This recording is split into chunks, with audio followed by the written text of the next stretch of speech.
இப்ப நமக்கில தேவன் தாமே பேசணும். हमारे बीच में प्रभु यीशु खुद बात करेगा. எதுவரைக்கும் தேவ சத்தத்தை கேட்பதற்கு நான் ஆயத்தமா இருக்கணும், அது வரைக்கும் அவர் பேசுவார். जब तक हम प्रभु के वचन को सुनने के लिए तैयार हैं, तब तक प्रभु हमसे बातें करते रहेगा. எல்லாம் தயாரா? क्या आप सब तैयार हैं? ठीक है. और वचन वासिக்கலாம். एक वचन को पढ़ेंगे. मैथ्यू मत्ती का किताब 13வது அதிகாரம் उसका 13वां अध्याय 16 17 16 16 और 17 वचन. पर धन्य है तुम्हारी आंखें कि वे देखती हैं और तुम्हारे कान की वे सुनते हैं, क्योंकि मैं तुमसे सच कहता हूं कि बहुत से भविष्यवक्ताओं ने और धर्मियों ने चाहा कि जो बातें तुम देखते हो देखें पर न देखी, और जो बातें तुम सुनते हो सुने पर न सुने. உங்கள் கண்கள் காண்கிறதுனாலும் உங்கள் காதுகள் கேட்கிறதுனாலும் அவைகள் பாக்கியமுள்ளவைகள். அநேக தீர்க்கதரிசிகளும் நீதிமான்களும் நீங்கள் காண்கிறவர்களை காணவும் நீங்கள் கேட்கிறவர்களை கேட்கவும் விரும்பியும் காணாமலும் கேளாமலும் போனார்கள் என்று மெய்யாகவே உங்களுக்கு சொல்கிறேன். கர்த்தருடைய நாமத்துக்கு மகிமை உண்டாகட்டும். प्रभु की नाम की महिमा हो. இயேசு தாமே வாயினால் சொன்ன வார்த்தை, और यीशु अपने मुंह से कहा हुआ एक शब्द है. அந்த வார்த்தை இன்றைக்கு நம்ம மத்தியில வாசிக்கப்பட்டிருக்கிறது. वो वचन आज हमारे बीच में पढ़ा गया. அதனுடைய மெய்யான ஒரு அர்த்தம் என்னன்னா, उसका मुख्य जो वचन का अर्थ क्या है? இயேசுவானவரை காண்கிறவர்கள் கேட்கிறவர்கள் பாக்கியவான். जो यीशु की बातों को देखते हैं और जो उसकी बातों को सुनते हैं वो धन्य हैं. அடுத்த வசனம் சொல்கிறது, अगला वचन में लिखा है, நிறைய தீர்க்கதரிசிகள் பரிசுத்தவான்கள் என்ன பார்க்க ஆசைப்பட்டாங்க, ஆனா முடியல. बहुत सारे भविष्यवक्ता हैं और दूसरे लोग मुझे देखने की चाहत रखते थे, लेकिन वो देख नहीं पाए.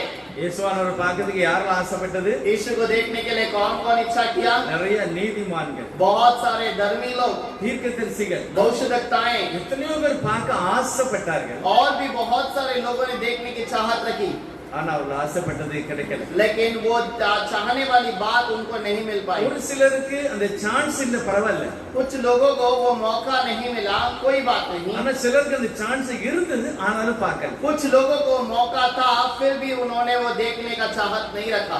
நிறைய பேருக்கு அவருடைய சத்தத்தை கேட்க சான்ஸ் இருந்தது, ஆனா கேட்கல. बहुत सारे लोगों को उसे देखने का चाहत था, लेकिन वो देख नहीं पाए. பார்க்க முடியாம கேட்க முடியாத அவர்கள் சபிக்கப்பட்டவர்களாக போய்விட்டார்கள். और जो उसकी बातों को देख नहीं पाए थे और जो सुन नहीं पाए थे, वो श्रापित हो गए. ஆனா இன்னைக்கு நம்ம எல்லாரையும் பார்த்து கர்த்தர் சொல்கிறார், लेकिन आज हम सबको देखकर प्रभु कहता है, சகோதரனே நீ பாக்கியவான், हे मेरे भाई तो धन्य है, சகோதரி நீ हे பாக்கியவான். मेरी बहन तो धन्य है. எதற்காக?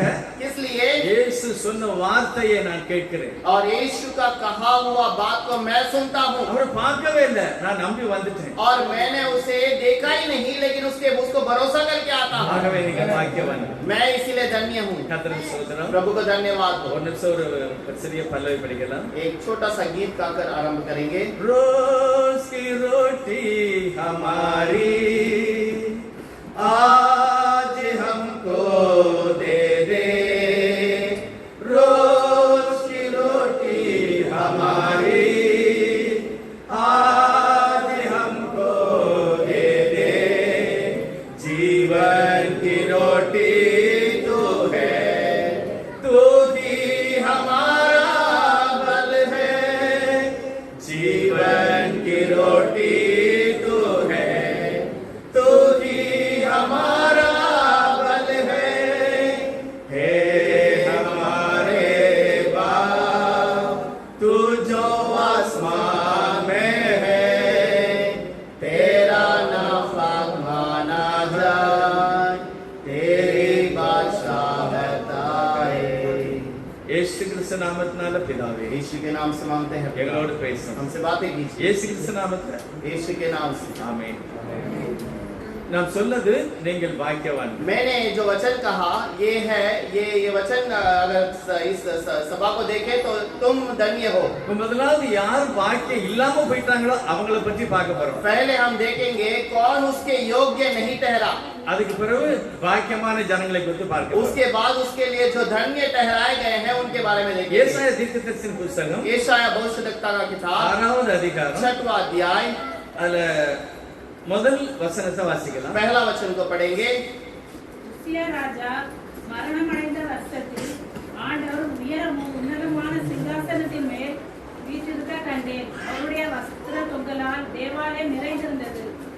जिस वर्ष उजिया राजा मरा, मैंने प्रभु को बहुत ही ऊंचे सिंहासन पर विराजमान देखा और उसके वस्त्र के घेर से मंदिर भर गया। ஏசாயா தீர்க்கதரிசி சொல்லுகிறார், यशायाह भविष्यद्वक्ता कहता है, உசியாவாகிய ராஜா ஒரு நாள் இறந்து போயிட்டாரு. उजिया राजा जिस वर्ष में मर गया, அதுக்கு பிறகுதான் இந்த தரிசனத்தை நான் பார்த்தேன். उसके बाद मैंने इस दर्शन को देखा। எந்த ஒரு ராஜா ஒரு தீர்க்கதரிசிக்கு உதவியா இருக்கிறாரோ அப்போ அந்த தீர்க்கதரிசிக்கு ஒரு நல்ல சந்தோஷமா இருக்கும். और जो राजा भविष्यद्वक्ताओं के आधार पे रहता है, वो भविष्यद्वक्ता बहुत ही आनंदित रहेगा। எல்லாருக்குமே அப்படிதான். हम सबके लिए वैसा ही है। யாரோ ஒரு ஆள் நமக்கு ஆதரவா இருக்கு, अगर कोई तो यदि हमारा सहारा बनकर रहे, ஏதோ ஒரு நம்பிக்கை இருக்கு பாருங்க, कोई किसी के ऊपर अगर हमारा भरोसा है, அது வரைக்கும் இருதயம் நல்லா இருக்கும். और तो वो लोग अगर मददगार करते हैं तो वो हमारे लिए बहुत खुशी ஆனா की बात है। எப்பொழுது அந்த தொடர்பு இல்லையோ அப்பதான் மனஸ்தாபம். और जब वो व्यक्ति हमसे दूर चला जाता है तब हमको बहुत दुख होता है। ஏசாயாவுக்கு அப்படிதான் ஆயிடுச்சு. और यशायाह को भी ऐसा ही हुआ। ஐயோ ஆண்டவர் உசியாவை எடுத்து கொண்டார். हे प्रभु, उजिया राजा को उठा लिया। இனி எப்படி என்னுடைய வாழ்க்கையில் ஒரு ஆசீர்வாதத்தை அனுபவிக்க முடியும்? अब मेरे जीवन में कैसे मैं आनंद के बातों को मनाऊं? இப்படிப்பட்ட சூழ்நிலையில சபைக்கு போகிறார். ऐसे परिस्थिति में वो भवन के अंदर जाता சபையில है। யாரும் இல்ல, उस कलीसिया में कोई नहीं இவர் था। தனியா போகிறார் எருசலேம் தேவாலயத்துக்கு. ये अकेला यरूशलेम के भवन के अंदर गया போகும்போது பெரிய தரிசனத்தை நேரடியா பார்க்கிறார். और अंदर जाते ही उसने एक दर्शन को सीधे सामने देखा। இரண்டாவது வசனம் சொல்கிறது, दूसरा वचन पर लिखा है, தேவாலயத்துக்கு போனேன், और मैं उस आराधनालय में गया ஆனா தேவனாகிய கர்த்தர் மேலே உட்கார்ந்திருக்கிறார். और परमेश्वर जो प्रभु है वो ऊपर बैठा हुआ है। சிங்காசனத்துல वो உட்கார்ந்திருக்கிறார், सिंहासन पर बैठा हुआ है, வானத்துல இருக்கிறார். वो आकाश पर बैठा हुआ ஆனால் है। அவருடைய வஸ்திரம் ஆலயத்தை முழுவதும் நிறைஞ்சிருக்கு. लेकिन उसका वस्त्र का घेर पूरे कलीसिया को भर दिया है। அவருக்கு பக்கத்துல சேராபீன் கேருபீன்லாம் பிரைஸ் லார்ட் சொல்லிட்டே இருக்காங்க. और उसके चारों ओर सारे जो स्वर्गदूत हैं उसकी स्तुति और महिमा करते हैं। பரிசுத்தர் वो पवित्र है, பரிசுத்தர் वो पवित्र है, பரிசுத்தர் पवित्र है, படிச்சுட்டே இருக்காங்க. ऐसे गीत गाने लगे। இந்த தரிசனத்தை ஏசாயா நேரடியா பார்த்துட்டார். इस दर्शन को भविष्यद्वक्ता यशायाह ने सीधे सीधे देख இது लिया। சொப்பனம் அல்ல, ये कोई स्वप्न नहीं है, நேர பார்த்துட்டார். इसने सीधे सामने देखा। எப்பொழுது ஒரு மனுஷன் தெய்வத்தை பார்க்கிறான், और जब एक मनुष्य प्रभु को देखता है இல்ல வசனத்தை உணர்கிறான், या फिर उस वचन को महसूस करता है, உடனே அவன் தன்னையே பார்ப்பான். और तुरंत वो अपने आप को देखना शुरू करता है। ஏசாயாவும் அப்படிதான். यशायाह ने ऐसा ही किया। ஆண்டவரை பார்த்தார், उसने पहले प्रभु को देखा, இப்ப தன்னை பார்க்கிறார், अब वो अपने आप को देखता உடனே है, அழுகிறார். वो तुरंत रोने लगा, ஐயோ நான் அதமானேன், और मैं मर चुका हूँ, ஐயோ நான் செத்து मैं போயிருவேன், मर जाऊंगा, நான் நல்ல ஆள் இல்ல, क्योंकि मैं पवित्र नहीं, எங்க வீட்டுக்கிட்ட இருக்கவங்க எல்லாம் நல்ல ஆள் இல்ல, मेरे आसपास रहने वाले लोग अच्छे नहीं हैं, ஆகவே என் வாயில் வருகிற வார்த்தை தப்பு, और मेरे बोली जो शब्द निकलते हैं वो गलत है, ஆகவே நான் பாவி, इसीलिए मैं पापी हूँ, நான் செத்து போவேன், और मैं मर जाऊंगा, நான் அழிந்துருவேன். मैं मर जाऊंगा। தேவனுக்கு முன்பாக ஒரு மனிதனுக்கு சாவு கிடையாது. और प्रभु के समूह में एक मनुष्य को मरण नहीं है। எப்பொழுது கர்த்தர் பக்கத்துல நான் இல்லையா ஒண்ணு இல்லைன்னு சொல்கிறானோ அவன் பாக்கியம். और जब एक व्यक्ति प्रभु के सामने खड़े रहकर कहता है प्रभु मैं किसी का लायक नहीं, तो वो वहां पर उसकी जीवन आरंभ होती இயேசுவானவரே है। முடியாதுப்பா போன்னு சொல்லவே மாட்டார். यीशु कभी किसी को तुझसे नहीं हो पाएगा, तू चला जा करके नहीं करेगा। ஏசாயா சொல்கிறார், ஐயோ நான் பாவி. यशायाह कहता है मैं पापी हूँ, உடனே சபையிலிருந்து ஒரு அக்னி ஸ்தலத்துல ஒரு தேவன் கொண்டு அவருடைய நாக்கை தொடுகிறார். और वहां पर अग्नि जल रहा था भवन के अंदर, वो अग्नि का एक बात को निकालकर उसके जबान पर रखी गई। உடனே கர்த்தர் சொல்கிறார், और तुरंत प्रभु ने कहा ஏசாயா நீ இப்பொழுது பாவி அல்ல பரிசுத்தவான். यशायाह तू अब पापी नहीं, तू पवित्र हो चुका। எப்பொழுது कब हुआ? எப்போ ஐயா நான் பாவி சொன்னானோ அப்பொழுது. और जब उसने अपने आप को मान लिया कि मैं पापी हूँ, तब वो पवित्र किया गया। எத்தனை பேர் இயேசுவுக்கு முன்னால பாவின்னு சொல்லியிருக்கோம்? कितने लोग हम कहे हैं कि प्रभु मैं पापी हूँ। நீங்கள் பாக்கியவான். आप धन्य हैं। எப்போ நம்ம இயேசுப்பா முன்னால அறிக்கை இடுகிறோமோ, जब हम यीशु के सामने अपने बातों को कबूल करते ஐயா हैं, நான் தப்பு பண்ணிட்டேன், प्रभु मैंने गलत किया, நான் जानबूझके பண்ணிட்டேன், मैंने जानबूझ के इस बातों को कर लिया, மன்னிச்சிருங்க இயேசப்பா, मुझे क्षमा कीजिए, இப்படிப்பட்ட சூழ்நிலை எனக்கு இது வேண்டாம். ऐसे परिस्थिति मुझे नहीं चाहिए। உடனே கர்த்தர் செய்கிற முதல் வேலை பரிசுத்தம். तुरंत प्रभु करने वाला पहली बात है वो पवित्रता। யார் இயேசுவுக்கு முன்னால நிக்க முடியும்? कौन यीशु के सामने खड़ा रह सकता है? யோபு ஒரு வார்த்தை சொல்கிறார், अय्यूब एक बात को कहता है, 41 அதிகாரம் சொல்கிறார், 41वां अध्याय में कहता ஒரு है, மிருகத்தை பற்றி பேசிட்டு சொல்கிறார், एक जानवर के बारे में बातें करते हुए कहता அந்த है, மிருகத்துக்கு முன்னால யார் நிக்க முடியாது. और उस प्राणी के सामने कोई खड़ा न रह सकता। கர்த்தர் சொல்கிறார், எனக்கு முன்பாக நிற்கிறவன் யார்? और प्रभु कहता है, मेरे सम्मुख कौन खड़ा रह सकता யார் है? நிக்க முடியும்? कौन मेरे सम्मुख खड़ा रह सकता है? இயேசுநாதருக்கு முன்னால கையும் மெய்யுமாய் பிடிக்கப்பட்ட ஒரு விபச்சார ஸ்திரியை கொண்டு और வந்தார். यीशु मसीह के सामने व्यभिचार किया हुआ एक स्त्री को उसके सामने लाकर खड़ा किया கல்லெறிய வேண்டும் என்றார்கள். और लोगों ने कहा उसके ऊपर पत्थरवार करना நிறைய है। பேர் வந்துட்டாங்க. सारे लोग आ गए, ஆனா இயேசு ஒரு வார்த்தை சொன்னார், लेकिन यीशु ने कहा, உங்களில் பாவம் செய்யாத முதலாவது கல்லெறிய. तुम में से जो पाप नहीं किया है वो पहला पत्थर उस पर मारे। எல்லாரும் ஓடிட்டான். सारे लोग भाग गए। யார் நிக்க முடியும்? இயேசு कौन முன்னால. खड़ा रह सकता है? यीशु यार के नहीं सामने? क्या बढ़िया? कौन खड़ा रह सकता நான் है? குற்றவாளின்னு யாரு சொல்லுதானோ அவன் தான் நிக்க जो முடியும். कहेगा कि मैं दोषी हूँ वही उसके सामने खड़ा रह सकता है। எல்லாரும் ஓடிட்டான். सब चले गए, ஆனா ஒரு பாவி நின்னா लेकिन वो पापी स्त्री वहां पर खड़ी வேற थी। யாருமே இல்ல. और कोई नहीं। இயேசுக்கு முன்னால யார் நிக்க முடியும்? यीशु के सामने कौन खड़ा रह ஐயா सकता है? நான் குறைவுள்ளவன், என்னை நிறைவாக்குன்னு யாரு சொல்லுதானோ அவன் தான் நிக்க जो முடியும். कहेगा कि प्रभु मैं खाली हूँ मुझे भरपूर कर दे, वो ही उसके सामने खड़ा रह ஏசாயாவை सकता है। கர்த்தர் பரிசுத்தப்படுத்தினார். यशायाह को प्रभु ने पवित्र कर दिया। இப்பொழுது ஒரு சத்தம் வருகிறது, अब एक आवाज आती है, பரிசுத்தர் பரிசுத்தர் பரிசுத்தர். पवित्र पवित्र पवित्र। ட்ரினிட்டிக்காரர் சொல்லுவாங்க, திருத்துவ சிலர் 3 கடவுளை நம்புவாங்க. और 3 खुदा को मानने वाले या 3 बातों को मानने वाले कहते हैं। ஓ ஏசாயா பார்க்கிறார், यशायाह देखता है அந்த 3 கடவுள் இருக்காங்க. यहाँ पर 3 खुदा है, அதாவது ஒரு கடவுளுக்கு பரிசுத்தர், இரண்டாவது கடவுளுக்கு பரிசுத்தம், மூணாவது கடவுளுக்கு பரிசுத்தம். और एक को पवित्रता, दूसरे को पवित्रता, तीसरे को पवित्र। ஆனா வேதம் அப்படி சொல்லல. लेकिन कलाम ऐसा नहीं कहता है। வெளிப்படுத்தல் 4:8வது வசனம் சொல்லுகிறது, प्रकाशित वाक्य 4 अध्याय 8वां वचन में लिखा है, இரவும் பகலும் தேவன் இயேசுவானவர் பரிசுத்தர் பரிசுத்தர் பரிசுத்தர்னு சொன்னாங்க. और रात और दिन प्रभु यीशु पवित्र पवित्र पवित्र करके இந்த कहने लगे। 3 பரிசுத்தம் எதை குறிக்கிறது? ये 3 पवित्रता किस बात को बताती है? நம்ம ஆனந்த முடிஞ்சோன்னு சாப்பிடுவோம். अब आराधना खत्म होने के बाद अगर भोजन करते हैं அவர் பிரதர் எனக்கு சாப்பாடு எப்படி பிரதர் இருந்தது? और अगर भाई मुझसे पूछते हैं कि आपका खाना कैसा लगा, நல்லா இருக்கு. मैंने बोला अच्छा है। திரும்ப நான் சொல்ல இன்னும் பிரதர் ரொம்ப நல்லா இருந்தது. और अगर फिर से मैं कहूँ बहुत अच्छा था, அடுத்து சொல்ல பிரதர் இன்னும் நல்லா இருந்தது. और बात फिर से कहता हूँ बहुत अच्छा था, बहुत ही अच्छा था। பைபிள் சொல்லுது தேவன் பரிசுத்தர், और बाइबल कहती है वो पवित्र है, இன்னும் பரிசுத்தர், वो और पवित्र है, இன்னும் वो பரிசுத்தர். और पवित्र है। பைபிள் சொல்லுகிறது வெளி பிரகாரம் और आंगन के जो कलीसिया के बारे में कहा गया आंगन है, பரிசுத்த ஸ்தலம், उसके बाद पवित्र स्थान है, மகா பரிசுத்த ஸ்தலம். उसके बाद महापवित्र स्थान। ஆகவே தேவன் பரிசுத்தர், इसीलिए प्रभु पवित्र है, இன்னும் பரிசுத்தர். वो और पवित्र இன்னும் है, பரிசுத்தர். वो और पवित्र है। ஒரு தெய்வம் அல்ல, वो 3 खुदा ஒரே नहीं, ஒரு தெய்வம். एक ही प्रभु அவர் है, பரிசுத்தர் பரிசுத்தர் பரிசுத்தர். और वो पवित्र पवित्र अति पवित्र है। இப்போ ஒரு சத்தம் வருகிறது, अब एक आवाज आती है, யாரை நான் அனுப்புவேன்? किसे मैं भेजूं? யார் என்னுடைய காரியமா போவார்? कौन मेरे काम से जाएगा? ஏசாயா சொல்றாரு, ஆண்டவரே நான் தான் பரிசுத்தமாயிட்டோம்ல, यशायाह कहता है प्रभु मैं तो पवित्र हो चुका हूँ, நான் போகிறேன். मैं जाऊंगा।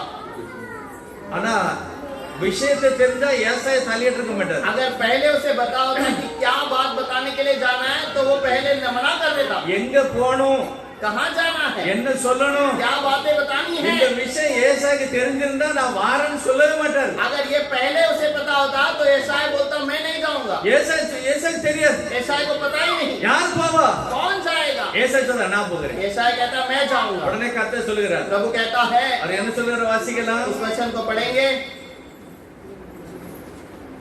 9வது வசனம், 9वां वचन, ஏசாயா यशायाह 6ல 6वां अध्याय में। அப்பொழுது அவர், நீ போய் இந்த ஜனங்களை நோக்கி, நீங்கள் காதார கேட்டும் உணராமலும் கண்ணார கண்டும் அறியாமலும் இருங்கள் என்று சொல். उसने कहा, जा और इन लोगों से कह, सुनते ही रहो परंतु न समझो, देखते ही रहो परंतु न बूझो। என்ன சொல்லிருக்கு? क्या लिखा है? நீ போய் அந்த கிறிஸ்தவங்களை பார்த்து சொல்லு, तू वो मसीहा के लोगों को जाके कह दे, உனக்கு கண்ணு இருக்குல்ல, तू देखता तो है ना உனக்கு தெரியாது. लेकिन दिखाई नहीं देगा, உனக்கு காது இருக்குல்ல, तेरे कान तो हैं உணர்வே வராது. लेकिन कोई बात की महसूस न யார் होगी। போய் சொல்ல முடியும்? कौन कह सकता है? ஒரு வீட்டுக்குள்ள போய் உங்களுக்கு சமாதானம் அப்படின்னா எல்லாரும் சொல்லுவாங்க. और एक घर के अंदर आपको आशीष है करके सब लोग कह सकते நீ हैं। உருப்பட மாட்டேன்னு யார் சொல்லுவா? अगर घर के अंदर जाकर तेरा घर सही नहीं रहेगा करके कौन कह सकता है? யார் சொல்ல முடியும்? कौन जाकर कहेगा? யாரும் சொல்ல முடியாது. कोई भी नहीं कह ஆனா सकता। ஏசாயாவே கர்த்தர் இப்படிதான் நீ சொல்லு அப்படிங்கிறார். और यशायाह को प्रभु ने कहा तो ऐसे बातों को लोगों से कह दे। 10வது வசனம் இன்னும் தெளிவா இருக்கு. 10वां वचन में और अच्छे से लिखा है, இந்த ஜனங்கள் தங்கள் கண்டதினால் காணாமலும் தங்கள் காதுகளினால் கேளாமலும் தங்கள் இருதயத்தினால் உணர்ந்து குணப்படாமலும் நான் அவர்களை ஆரோக்கியமாக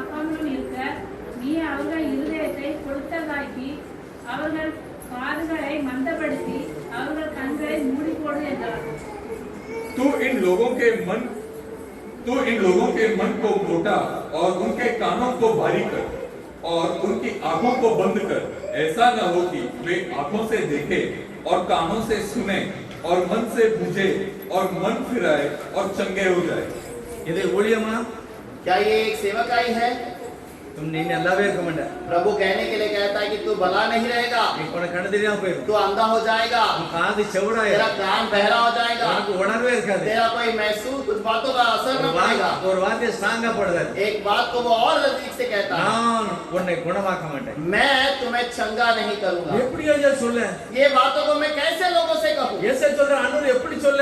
ऐसा कहता है प्रभु, इन बातों को मैं कैसे कहूँ? சரி சொல்லுன்னு சொல்லிட்டேன். मैं कह दूंगा, ஆனா எவ்வளவு நாள்?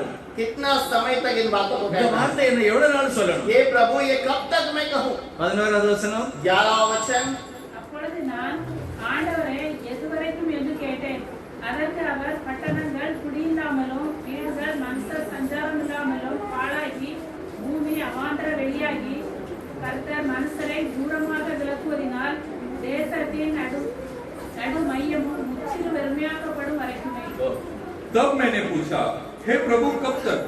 उसने कहा, जब तक नगर न उजड़े और उनमें कोई रह न जाए और घरों में कोई मनुष्य न रह जाए और देश उजाड़ और सुनसान हो जाए. கர்த்தர் சொல்லுகிறார், தேசம் நாசமாய் போய் வரைக்கும் சொல்லு. प्रभु कहता है जब तक देश पूरा नाश नहीं हो जाता तब तक यही बातों को कहना. பாவம் ஏசாயா சொல்ல போற.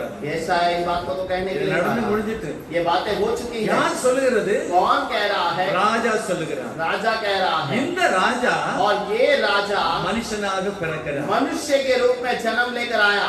அந்த சாஸ்திரிகள் போய் கேட்காங்க, वो शास्त्री लोग उसे ढूंढ कर जाते हैं, யூதருக்கு ராஜா எங்கே பிறந்திருக்கிறார்? यहूदियों का राजा का जिसका जन्म हुआ वो कहाँ पर ஓ है? நாங்க பார்க்க हम இருக்கிறோம். उसे देखने के लिए आए हैं. அவர் ஆசையோட கேட்கிறார். बहुत ही आस इच्छा से उन्होंने ஒரே पूछा. ஒரு ராஜா சர்வ வல்லமுள்ளவர். और एक ही राजा सर्वशक्तिमान है அவர்தான் யெகோவா. और वही यहोवा है அவர்தான் மாம்சத்தில் வெளிப்பட்ட தெய்வம். और वही मांस में प्रकट होने वाला खुदा है. அவர் வந்து உலகத்துல பிரசங்கம் और பண்ணுகிறார். वो इस पृथ्वी पर खड़े रहकर प्रचार करता है. எந்த யூதனும் ஏற்றுக்கொள்ளல. कोई भी यहूदियों ने स्वीकार नहीं किया சர்ச்சை விட்டு தள்ளுகிறார்கள். और वो उसे भवन से बाहर निकालने लगे. லூக்கா 4வது அதிகாரம். लूक का 4था अध्याय के अंदर இயேசுவானவர் சபைக்குள்ள போகிறார். यीशु मसीह कलीसिया के अंदर जाता है வழக்கத்தின்படி அவர் வேதாகமத்தை வாசித்தார். और वो हमेशा के समान कलाम को लेकर पढ़ता है. இந்த வசனம் இன்னைக்கு நிறைவேறிட்டு சொன்னார். और ये वचन आज पूरा हुआ ऐसा कहा. சபையில் உள்ள எல்லாருக்கும் கோபம் வந்துச்சு. और कलीसिया के लोगों को क्रोध आ गया. ஓ இந்த ஆள் என்ன தச்சனுடைய மகன்? क्या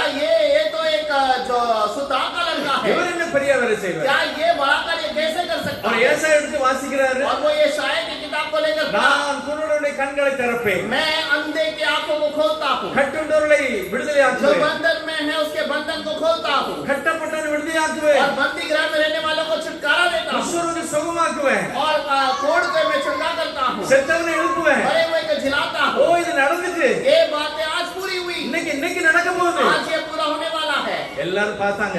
सब लोगों ने ஓ देखा. இது தச்சம் அவன். ये तो एक सुतार का लड़का அது है. எப்படி இந்த ஏசாயால எழுதப்பட்டது இந்த ஆளை குறிக்கும்? और ये कैसे यशाया में लिखा हुआ बात ये अपने बारे में बता रहा है. கர்த்தர் சொன்னார், प्रभु ने कहा ஒரு தீர்க்கதரிசிக்கு சொந்த ஊர்ல மதிப்பில்லை. एक भविष्यवक्ता को अपने खुद के नगर में उसका कोई जो वहाँ पर मुख्य स्थान नहीं எலியா दिया. தீர்க்கதரிசி காலத்துல நிறைய விதவைகள் இருந்தார்கள். एलिया भविष्यवक्ता के जीवन में बहुत सारी विधवाएं थी. ஆனா எல்லா விதவை வீட்டுக்கும் எலியா போகல. लेकिन सारी विधवाओं के घर पे एलिया गया नहीं. சாரி பாத் விதவை வீட்டுக்கு தான் போனார். सारी बात की एक स्त्री के घर पर वो ठहराता. ஏனென்றால் அந்த விதவையை பார்த்து எலியா சொல்லுகிறார், और उस स्त्री को देखकर एलिया ने कहा பயப்படாதே, डरना नहीं. கர்த்தருடைய ஊழியக்காரனாக நான் சொல்லுகிறேன், और प्रभु का सेवक मैं कहता நீ हूँ எனக்கு ஒரு ரொட்டி கொண்டு வா. मेरे लिए एक रोटी ले आ. பஞ்ச முடிகால் வரைக்கும் மாவு குறையாது, எண்ணெய் குறையாது. और जब तक आखाल पूरी तरह से हट नहीं जाता आटा और तेल तेरे घर से कभी कम न அந்த होगा. வார்த்தை அப்படியே அவன் நம்பிக்கிட்டு போயிட்டான். और उस वचन को स्वीकार की और वहां पर चली गई. அடுத்து எலிசா.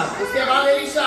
ஒரு நிறைய குஷ்டரோகிகள் இருந்தாங்க. बहुत सारे कोढ़ के बीमार वाले थे. ஏசப்பா லூக்கா 4ல சொல்லுகிறாரு, यीशु लूक 4 अध्याय में कहता है நாகமானை அல்லாமல் ஒருவனும் சுகமாகல. नामान को छोड़कर वहां पर कोई कोढ़ से चंगा न हुआ. நாகமானுக்கு ஒரு சின்ன பிள்ளை சொன்னான், नामान को एक छोटी बच्ची ने ஓ कहा எங்களுடைய தேவனுடைய தீர்க்கதரிசி ஒருவர் இருக்கிறார், हमारा देश में एक भविष्यवक्ता है जो प्रभु का दास है. அங்க போன சுகமாயிரும்.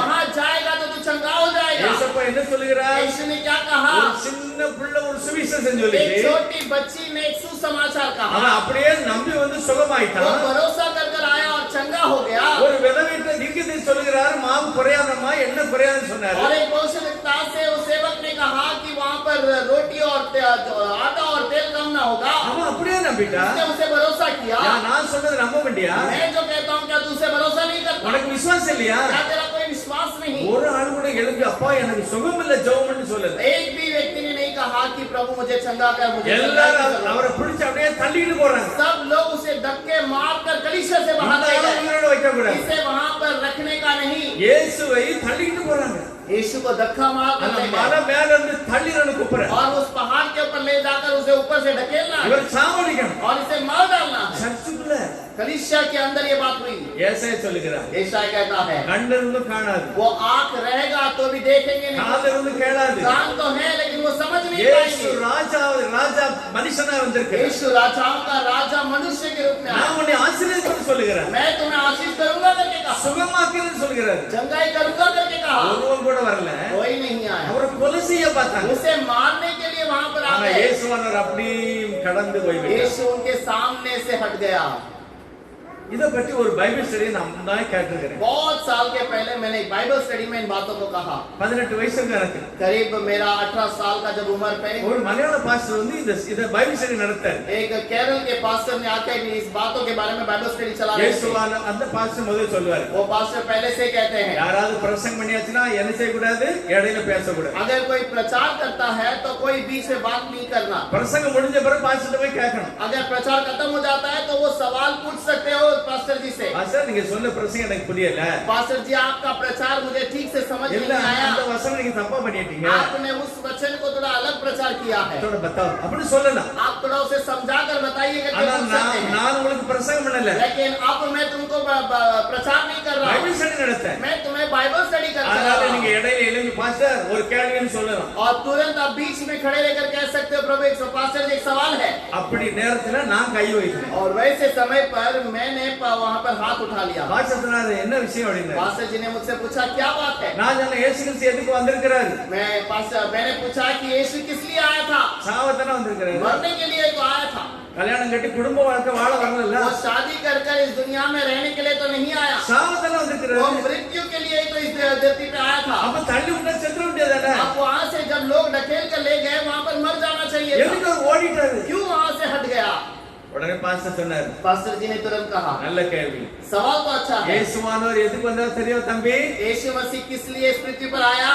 1 கொரிந்தியர் 15வது அதிகாரம் சொல்லுகிறது, पहला कोरिन्थियों का 15वां अध्याय में लिखा है இயேசுவானவர் வேத வாக்கியங்களின்படி மரித்தார். और यीशु मसीह कलाम के वचन के अनुसार मर गया வேத வாக்கியங்களின்படி அடக்கம் और பண்ணப்பட்டார். वचन के अनुसार ही उसका दफन भी किया வேத गया வாக்கியங்களின்படி உயிரோட வந்தார். और वचन के अनुसार वो फिर से जी ஓ उठा। அவர் சும்மா தள்ளி விட்டாலும் சாவ கூடாது. वो ऐसे ही कोई धक्के मारने से मरने के कारण नहीं आया, அப்ப சின்ன பிள்ளையில ஒரு செத்துருப்பாரு. नहीं तो बालकपन में ही उसे मार डालने के लिए आए थे। கிறிஸ்துவானவர் வேத வாக்கியங்களின்படி சாக வேண்டும். मसीहा वचन के अनुसार मरना अवश्य அது है। வேத வாக்கியப்படி மரணம் இல்ல. वो वचन के अनुसार वो मरण नहीं था, அதனால தான் அவர் விலகிட்டார். इसीलिए वो वहां से हट गया। ஹalleluya. हालेलुया।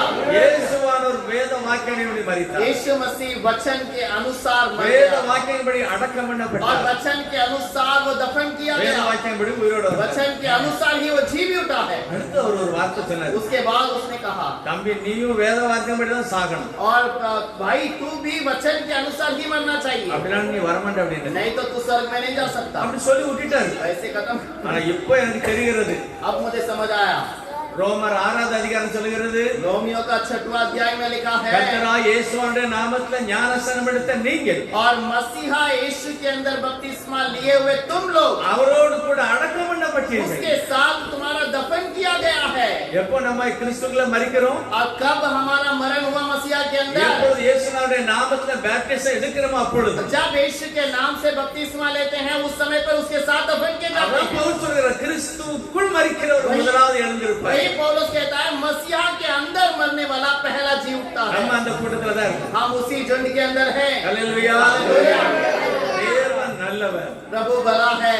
உயிர்த்தெழுதல் நிறைய நடக்கும். पुनरुद्धान तो बहुत सारे होंगे, முதலாவது உயிர்த்தெழுதல் உடனே நடந்துச்சு. लेकिन पहला पुनरुद्धान हो चुका। அவர் சிலுவையில் இருக்கும்போது மகா சத்தமாய் ஜீவனை விட்டார். और जब वो क्रूस पर बहुत बड़े आवाज से अपने प्राण को छोड़ा, கல்லறைகள் திறந்தது. बहुत सारे कब्र खुल गए, பரிசுத்தவான்கள் பரிசுத்த நகரத்திலே காணப்பட்டார்கள். पवित्र लोग पवित्र नगर में दिखाई दिए। அதான் யோபு சொல்றார், என் மீட்பர் நிற்பார் நான் பார்ப்பேன். और वही उसी के बारे में अय्यूब कहता है, मेरा उद्धार करता पृथ्वी पर खड़ा रहेगा और मेरी आंखें देखेंगी। இப்போது நடக்க போகுது. लेकिन अब एक पुनरुद्धान होने वाला है। கிறிஸ்துவுக்குள் மரித்தவர்கள் முதலாவது எழுந்திருப்பார்கள். मसीहा के अंदर जो मर गए वो पहले जी उठेंगे। பின்பு உயிரோடு இருக்கிற நாமும் மறு ரூபமாக்கப்படுவோம். उसके बाद जो हम जीवित हैं, हम रूपांतर में बदल जाएंगे। அதுக்கு பிறகு 1000 வருஷ அரசாட்சி. उसके बाद 1000 साल का राजपाट। அதுக்கு பிறகு கடைசி உயிர்த்தெழுதல். उसके बाद आखिरी एक पुनरुत्थान है। உலகத்துல செத்து போன நல்ல ஆளு கெட்ட ஆளு எல்லாரும் வெளியே வருவாங்க. और जो पृथ्वी पे मरे हुए अच्छे बुरे सब जी उठेंगे। அதுக்கு பிறகு தான் தேவனுடைய நியாயத்துக்கு. उसके बाद ही उसका न्याय का समय होगा। நாம் கிறிஸ்துவுக்கு உள் வாழ வேண்டும். हम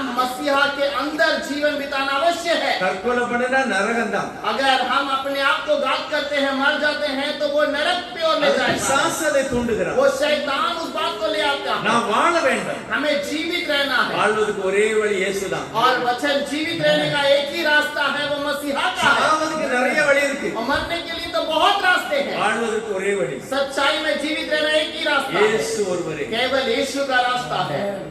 ஒரு சாட்சியை நான் சொல்லிட்டேன். एक छोटा गवाही में बता देता हूँ, இது சத்தியம். ये सत्य है। நான் 3 வயசா இருக்கும்போது எனக்கு அம்மாவும் கிடையாது அப்பாவும் கிடையாது. और मैं जब 3 साल का था, ना मेरी माता थे, ना थर्ड मेरे पिता। स्टैंडर्ड पढ़ने मैं तीसरे कक्षा में पढ़ने के समय पर அம்மா அப்பா கிடையாது. माता पिता नहीं थे। என்னுடைய பாட்டி தான் எங்களை வளர்த்தது. मेरी जो दादी है, उसी ने हमें पाला। எங்க தாத்தா எங்க அப்பா இருக்கும்போது நல்ல ஒரு ஹோட்டல்லாம் பெரிய ஹோட்டல் வச்சிருக்காங்க. मेरा पिताजी सब रहने के समय पर अच्छा होटल हमारे पास था।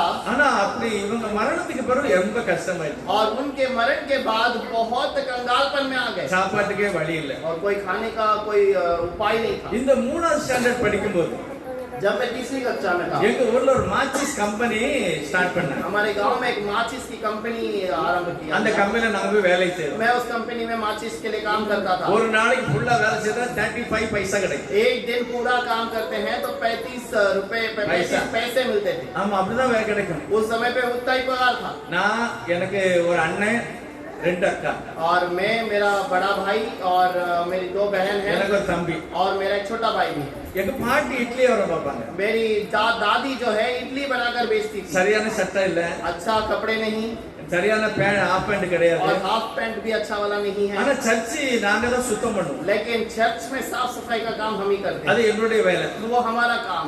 இது என்னுடைய வாழ்க்கை நடந்தது. हमारे जीवन में ये बातें चल रही ஆனா हैं। அந்த 4ஆவது கிளாஸ் போகும்போது கம்பெனி லாஸ் ஆயிட்டு கம்பெனி அடைச்சிட்டாங்க. और चौथी कक्षा में जाने के समय पर कंपनी लॉस हुआ, कंपनी बंद किया गया। போட துணி இல்ல, और पहले तो कपड़े ही नहीं, சாப்பாட்டுக்கு வழி இல்ல, कोई खाने का कोई उपाय नहीं। பக்கத்து ஊர்ல ஒரு தாத்தா வயல்ல என்னை கொண்டு விட்டுட்டாங்க வேலைக்கு. और पास वाले गांव में खेत में काम करने के लिए मुझे छोड़ दिया गया। காலையில எழுந்த உடனே 3 மாட்டோட கோபுரம் எடுத்து கொண்டு போடணும். और सुबह सुबह 3 जो गाय का गोबर उठाकर मुझे थोड़ा दूर जाकर फेंकना है। அது எனக்கு வேலை காலையில. ये मेरा सुबह का काम है। ரெண்டாவது முருகை ஒரு 6-7 முருகை ஒரு பெட்டியில வச்சு தருவாங்க, தலையில வச்சு கொஞ்சம் விட்டு ஒரு 1.5 கிலோமீட்டருக்கு அங்க வந்து ஒரு காட்டுல விட்டுட்டு வரணும். और उसके बाद कुछ मुर्गियां हैं, उसे एक बस के बक्से में देते हैं, उसे उठाकर थोड़ा दूर पे जाके उसको छोड़ के आना அது है। அவங்க கேத்தி. उनका खेती पे छोड़ रहे हैं। சாயங்காலம் எல்லாம் ஜமாவாயிரம் கொண்டு வரணும். और शाम को वो सब जमा हो जाते हैं, फिर से उठाकर घर ले आते हैं। ஒரு 4-5 மாசம் நான் வேலை பார்த்தேன். करीब 5-6 महीने ऐसे मैंने काम किया। சாப்பாட்டுக்கு வழி இல்லை. कोई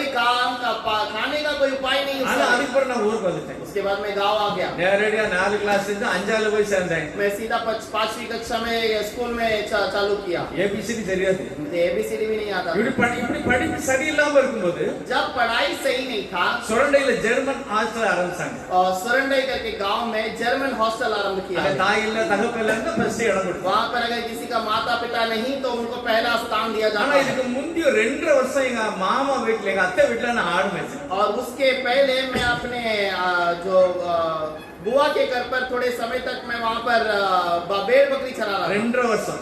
2.5 साल। சுரண்டையில் உள்ள காடெல்லாமே எனக்கு தெரியும். और सोरंडे का गांव का सारा खेत जो जमीन है वो सब जानता हूँ, அங்க நான் ஆடு வச்சிருக்கேன். क्योंकि वहाँ पर मैंने बकरी चराया है। சரியான படிப்பு கிடையாது. सही पढ़ाई तो नहीं। அப்படி நேரத்துல ஜெர்மன் ஹாஸ்டல்ல கொண்டு என்னை சேர்த்துட்டாங்க. वैसे जर्मन हॉस्टल में मुझे वहाँ पर स्कूल में हॉस्टल में लिया गया। உள்ள போன உடனே ஃபர்ஸ்ட் பைபிள் தான் கொடுத்தாங்க. और जैसे अंदर गए पहले उन्होंने कलाम हाथ में दिया। தினம் பைபிள் வாசிக்கணும், हर दिन कलाम पढ़ना है, ஜெபிக்கணும், प्रार्थना करना है, சர்ச்சுக்கு போகணும். कलीसिया जाना है। இது அங்குள்ள நியமம். ये वहाँ का रूल है। 5 மணிக்கு எழுப்பி படிக்கணும், 5 बजे उठ के पढ़ना है, 6 மணிக்கு குளிக்கணும், और 6 बजे नहाना है, 7:30க்கு சாப்பிட போகணும், और 7:30 बजे नाश्ता करने जाना है, 8:30க்கு ஸ்கூலுக்கு போகணும். 8:30 बजे स्कूल में। 6ஆவதுல நான் பாஸ் ஆயிட்டேன், 6वीं में मैं पास हो गया, 7ல ஃபெயில். 7वीं में फेल, அடுத்து 7ல பாஸ் ஆனேன், फिर से 7वीं कक्षा पास हुआ, திரும்ப 8ல ஃபெயில். फिर से 8वीं में फेल। 2 தரம் ஃபெயில் ஆனா ஹாஸ்டல்ல வைக்க மாட்டாங்க. 2 बार फेल हो गए तो हॉस्टल में नहीं रखते। கரெக்ட்டா 73வது வருஷம் பாம்பேக்கு வரேங்க அண்ணன் கூட. 73 के वर्ष पे मैं मुंबई पे आ गया मेरे भाई के साथ। எல்லாரும் சொன்னாங்க சினிமா பார்த்தா தான் ஹிந்தி நல்லா படிக்கலாம். सब लोगों ने कहा सिनेमा देखोगे तो ही हिंदी बात करने के लिए सीख सकते हो। இப்படிதான் நான் சினிமா பார்த்தேன். और ऐसे ही मैं सिनेमा देखने गया, எனக்கு சம்பளம் 1 ரூபா ஒரு நாளைக்கு. और मेरा पगार एक दिन में 1 रुपया था, அப்புறம் கொஞ்ச நாள் கழிச்சு ஒரு நாளைக்கு 2 ரூபா. और थोड़े समय के बाद एक दिन में 2 रुपया पगार। ஆனா சாயங்காலம் நான் வீட்டுக்கு போகும்போது 15 ரூபா கேஷ் கொடுப்பாங்க பையன் மாதிரி. और शाम को घर जाने के समय पर 15 रुपए कैश देते थे वो। அது பம்பல பெட்ரோல் வந்து எப்படி லூட்டு போனான்னு நமக்கு தெரியாது. और पेट्रोल पंप पे कैसे वो पैसा लूटते हैं पता नहीं। वो 15 रुपया हर दिन मिलता था, சம்பளம் 2 ரூபா, पगार तो 2 रुपया है, அது சாயங்காலம் கேஸ் 15. लेकिन हर दिन मुझे 15 रुपया अलग मिलता है। ஆகவே படம் கடை நல்லா பார்க்கணும். इसीलिए अपने मन मर्जी से सिनेमा सब ஆனா எங்க देखा। வீட்டுல எங்க பாட்டி முழங்காலே நின்னு ஜெபம் मुझे பண்ணுவாங்க. याद है मेरी दादी जो है घुटने में खड़े रहकर प्रार्थना करती ராத்திரி திடீர்னு முடிச்சு பார்த்தா பாட்டி முழங்கால நிப்பாங்க. है। मैं रात को अगर उठ के देखूं तो मेरी दादी प्रार्थना करती है। ரொம்ப கஷ்டம். बहुत तकलीफ है। இப்ப ஸ்கூல்ல இருந்து நேரா பாம்பே வந்தாச்சு. स्कूल से सीधा बॉम्बे आ गया। 77வது வருஷம் 77वें वर्ष में ஃபர்ஸ்ட் பாம்பேல தினகரனையா மீட்டிங் நடத்தாரு. पहली बार भाई डीजीएस दिनकरन बॉम्बे में सभा चला रहे அவர் थे। தமிழ்ல செய்தி கொடுத்தாரு, கொஞ்சம் இங்கிலீஷ்ல பேசுனாரு. और वो ज्यादातर तमिल में संदेश दिए, थोड़ा बीच बीच में उन्होंने अंग्रेज में प्रचार किए। பப்ளிக் ஒரு 500 பேர் கூட இருக்க மாட்டாங்க. करीब 500 लोग उस सभा में थे। ரெண்டாவது நாள் ஸ்டேஜ்ல வந்தார். दूसरे दिन स्टेज में आए। கர்த்தர் சொல்லுகிறார், प्रभु कहता है இன்றைக்கு எத்தனை பேர் இயேசுவுக்கு ஒப்பு கொடுக்கிறீர்கள்? जितने लोग आज प्रभु के लिए अपने आप को अर्पण करते हैं, கர்த்தர் உன்னை ஊழியக்காரனாய் மாற்ற प्रभु போகிறார். तुम्हें सेवक बनाने वाला है। கர்த்தர் சொன்னார், விசேஷமா வாலிபர்களை கூப்பிடுகிறார். और प्रभु विशेष करके जहाज के जवानों को बुलाता நான் है। அப்படியே ஜெபம் பண்ணேன், मैं वैसे ही प्रार्थना இயேசுப்பா की, நானும் வரேன். प्रभु मैं भी आता हूँ। எல்லாரும் உள்ள முன்ன வாங்கினாரு, முன்ன போயாச்சு. और सब लोगों को आगे बुलाया गया, सब बहुत सारे लोग आगे இப்ப गए। தினகரனுடைய கண்ணீரோடு ஜெபம் और பண்ணினார். भाई दिनकरन आंसू बहाकर ஆண்டவரே, प्रार्थना வந்த की। எல்லாருடைய பாவங்களை மன்னிக்கணும். प्रभु आए हुए हरे के पाप को क्षमा कर, இவங்களுடைய பாவங்கள் எல்லாம் மன்னிச்சு ஊழியக்காரனா மாற்றுங்க. इनके पाप को क्षमा कर और इन्हें सेवक बना। என் மனசுல சொல்றேன், मैं अपने मन में कहता हूँ என் பாவத்தையும் மன்னிங்க. मेरे पाप को भी क्षमा कर। நான் சினிமா பார்க்காம இருக்க முடியாது. मैं सिनेमा के बिना तो नहीं रह सकता, சரி பாத்துக்கங்க. आप देख लीजिए। அப்படி நான் ஜெபம் பண்ணேன். वैसे मैंने प्रार्थना की। திரும்ப இயேசுப்பா என்னை மன்னிங்கன்னு. फिर से मैंने कहा प्रभु यीशु मुझे क्षमा कर। இப்போ உள்ள சொல்லி சினிமா பார்க்க எப்படி இருக்க முடியும்? और मन कहता है सिनेमा के बिना कैसे रह सकते हैं। சரி பார்க்கலாம். ठीक है देख लेंगे। அப்படியே ஒப்பு கொடுத்தாச்சு. वैसे मैं अर्पण அவர் किया உண்மையில அழுது ஜெபம் பண்ணார். और वो रोकर वहां पर प्रार्थना நாங்களும் की। ஜெபம் பண்ணோம். हमने भी प्रार्थना அன்னைக்கு किया। ராத்திரி வீட்ல வந்து பைபிள் எடுத்து வாசிக்க उन ஆரம்பிச்சேன். दिनों से मैं बाइबल निकालकर पढ़ना शुरू வாழ்க்கை किया। கம்ப்ளீட்டா மாறி. मेरा पूरा जीवन बदल गया। தேவனுடைய கிருபை என்னை பரிசுத்தப்படுத்தினார். प्रभु के अनुग्रह से मुझे पवित्र किया। அன்றோடு எல்லா கெட்டபழக்கம் போயிடுச்சு. सारे पूरे आदत तभी से छूट ஒரு गए। சின்ன பைபிள் என் கையில இருக்கும். एक छोटी बाइबल हमेशा मेरे पास எங்க है। போனாலும் நான் வாசிப்பேன். मैं कहीं पर भी जाऊंगा तो उसे पढ़ता हूं। வீட்டுக்கு வந்தா ஓல்டு ஜூனா பைபிள் படிப்பேன். और घर पे रहूंगा तो पूरा पुराना नियम पढ़ता ஒரு हूं। 12 பேர் கூடி ஜெபம் பண்ண ஆரம்பிச்சோம். 12 लोग मिलकर प्रार्थना करना शुरू சென்ட்ரல் किए। ரயில்வே எங்க பதலாப்பூர் டிடிவால வரைக்கும் நான் போகாத ஸ்டேஷனே கிடையாது. सेंट्रल रेलवे में कोई स्टेशन नहीं जहां पर मैं गया नहीं। எல்லா ஸ்டேஷன் நான் 12 பேர் ட்ராக்ஸ் கொடுத்துருக்கோம். और सारे स्टेशन में हम 12 लोग ट्रैक्स की सेवकाई करते थे, கொடுத்துட்டு ஜெபம் பண்ணுவோம். देखकर प्रार्थना करते थे। 77 78 வரைக்கும் 80 வரை. और 80 वर्ष तक 77 78 79 और 80 तक தெருவுல பிரசங்கம் பண்ணிருக்கேன். हमने सड़क पे खड़े रहकर प्रचार किया। ஓ இயேசு என்னோட கூட இருந்தார். यीशु मेरे संग रहा। அப்படி பண்ணி இயேசு நாமத்துல வந்தாச்சு. और वैसे ही बातें कर करके प्रचार करके प्रभु यीशु के नाम के अंदर मुझे ले आया। எனக்கு நல்லா எழுத படிக்கலாம் தெரியாது. मुझे अच्छा पढ़ना लिखना नहीं आता, ஆனா தேவனோடு சமூகத்துல உட்கார்ந்து ஜெபம் பண்ணிருக்கேன். लेकिन प्रभु के समूह में मैं बैठ के प्रार्थना करता हूँ। அவர் நல்லவர், वो बड़ा है அவர் கிருபையா நிறைந்தவர். और वो अनुग्रह से बड़ा है। அதுக்கப்புறம் எனக்கு மேரேஜ் ஆச்சு. इसके बाद मेरी शादी हुई। எனக்கு மேரேஜ் ஆன பிறகு எனக்கு முதல் ஒரு பையன் और पहला मेरा एक लड़का है, ஊழியத்துல ரொம்ப சப்போர்ட்டா இருப்பான். वो सेवकाई में बहुत आगे रहता है, ஏசி மெக்கானிக்கல். वो एसी मैकेनिक है। ரெண்டாவது மகா, और दूसरी मेरी बेटी है, அவ துபாயில இருக்கா குடும்பமா. वो दुबई में परिवार के साथ में है। மகா 10 படிக்கா. மகா பிள்ளை. और मेरी जो बहन का जो बेटी है वो 10वीं का 12वीं क्लास पढ़ती है, அவ மகன் ஜெர்மன்ல படிச்சிட்டு இருக்கான். और उसका बेटा जर्मन में पढ़ रहा है। மூணாவது ஆமோஸ். और तीसरा मैं अमोस, நாலாவது இந்த பிலிப் ஒரு பையன். और चौथा छोटा भाई है फिलिप, அவன் கார் ஷோரூம்ல வேலை பார்க்கறான். कार शोरूम में काम करता है। எல்லாருமே ஊழியம் செய்தோம். सब लोग सेवकाई में हैं। இது எப்படி நடக்கும்? ये कैसे हो सकता है? இயேசு நாதருக்கு முன்னால முழங்கால் போட்டா நடக்கும். जब यीशु के सामने घुटने टेकते हैं तब ये बातें होती हैं। நான் ஜெபம் பண்ணேன், ஏசப்பா என்னைய மாத்துங்க, எனக்கு ஆசீர்வதிங்க. मैंने प्रार्थना किया, प्रभु आप आशीष कीजिए, आप बदल ஓ दीजिए। அவர் மாற்றுகிறவர். वो बदल दिया है। இஸ்ரவேல் தேசத்துக்கு கூட நான் போயிட்டு வந்தேன். इजराइल देश में भी मैं जाकर आ चुका। 4 பேருக்கு பேப்டிசம் கொடுத்தது இயேசு நாமத்துல. और 4 लोगों को वहां पर यीशु के नाम से बपतिस्मा दिया। அந்த செய்தி கொடுத்தது நான் தான். वहां पर संदेश भी मैं दिया। அங்க உள்ள ஃபெலோஷிப்க்கு वहां पर जो सभा मेरे साथ में थी, பிரபு வச்சன் நான் கொடுத்தேன். वहां पर प्रभु वचन मैंने என்னைய बांटा। கொடுக்க சொன்னாங்க. और उन लोगों ने कहा कि आप बांटिए। கர்த்தருடைய வார்த்தை எனக்கு வந்தது. प्रभु का शब्द मेरे पास आया। எருசலேம்ல போய் இருக்கோம். यरूशलेम में जब हम खड़े थे ஞாயிற்றுக்கிழமை சாயங்காலம் ஆராதனை. और रविवार का शाम की आराधना, மகாராஷ்டிரல இருந்து பூனால இருந்து நாசிக்ல இருந்து ஜனங்கள் வந்திருக்காங்க. महाराष्ट्र, नासिक, पुणे से बहुत सारे लोग आए थे। யாருக்கும் தெரியாது. कोई किसी को नहीं पहचानता। ஆனா நான் உட்கார்ந்து ஜெபம் பண்ணும்போது என்னைய ஒரு அந்த பிரதர் சொன்னார், பிரதர் நீங்க செய்தி கொடுப்பேன் என்றார். और एक भाई ने मुझसे पूछा, भाई आप संदेश दे सकते हैं क्या? நான் கொடுப்பேன். मैंने कहा ठीक है मैं देता हूँ। என்ன கொடுப்பேன் தெரியுமா? आपको पता है मैंने क्या संदेश दिया? யோபு 42:5. और अय्यूब का 42 और 5वां वचन, அதுல எழுதியிருக்கிறது, उस पर लिखा है, உம்மை குறித்து என் காதினாலே கேள்விப்பட்டேன், आपके बारे में मैंने कानों से तो सुना, இப்பொழுது நான் காண்கிறேன். अब मैं यहाँ पर देख रहा हूँ। எல்லாருக்கும் ஆச்சரியமா போச்சு. सबको आश्चर्य ஓ हुआ, இப்படி வசனம் இருக்கா? ऐसा भी वचन है। ஆண்டவரே எருசலேமை குறித்து கேள்விப்பட்டோம். यरूशलेम के बारे में हमने सुना तो है, இயேசுவோட கல்லறையை பற்றி यीशु கேள்விப்பட்டோம். के कब्र के बारे में हमने सुना तो है, ஆனா இப்பொழுது நான் காண்கிறேன். लेकिन आज मैं वहां पर उसे देख रहा हूँ। தேவன் சர்வ வல்லமுள்ள प्रभु கர்த்தர். सर्वशक्तिमान है, அவரை அண்டிக் கொள்ளுகிற யாவரும் பாக்கியவான். उसको गढ़ से पकड़ने वाला धन्य है, ஆகவே நீங்கள் பாக்கியவான். इसलिए आप सब धन्य हैं। இப்போ வாசிக்கலாம் 13வது அதிகாரம் மத்திய எழுதின मत्ती சுவிசேஷம். का 13वां वचन पे आ जाएंगे। முதல் வசனம் வாசிக்கலாம். पहला वचन पढ़िएगा। இயேசு அன்றைய தினமே வீட்டிலிருந்து புறப்பட்டு போய் கடலோரத்திலே உட்கார்ந்தார். उसी दिन यीशु घर से निकलकर झील के किनारे जा बैठा। அடுத்து இத வாசிக்கலாம். 3வது வசனம். तीसरा वचन पढ़ेंगे। और उसने उनसे दृष्टांतों में बहुत सी बातें कही। एक बोने वाला बीज बोने निकला। बोते समय कुछ बीज मार्ग के किनारे गिरे। பஸ் யாருக்கெல்லாம் இந்த ஸ்டோரி தெரியும்? किस किस को ये कहानी पता है? இந்த ஸ்டோரி யாரெல்லாம் வாசிச்சிருக்கா? ये दृष्टांत के बारे में कौन कौन पढ़ा है? விதைக்கிறவன் ஓமை. एक बीज बोने वाला बीज बोने निकला, தெரியுமில்ல?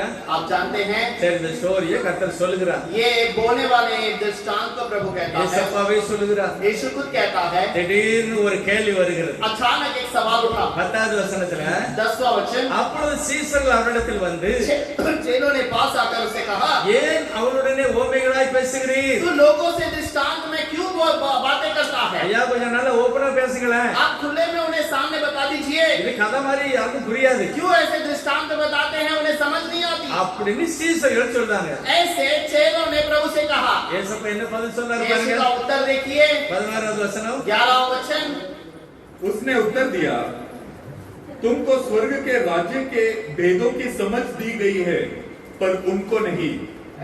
யாருக்கெல்லாம் வசனம் விளங்குதோ அவங்க பாக்கியவான்கள். और जिसको वचन समझ में आता है वो धन्य है।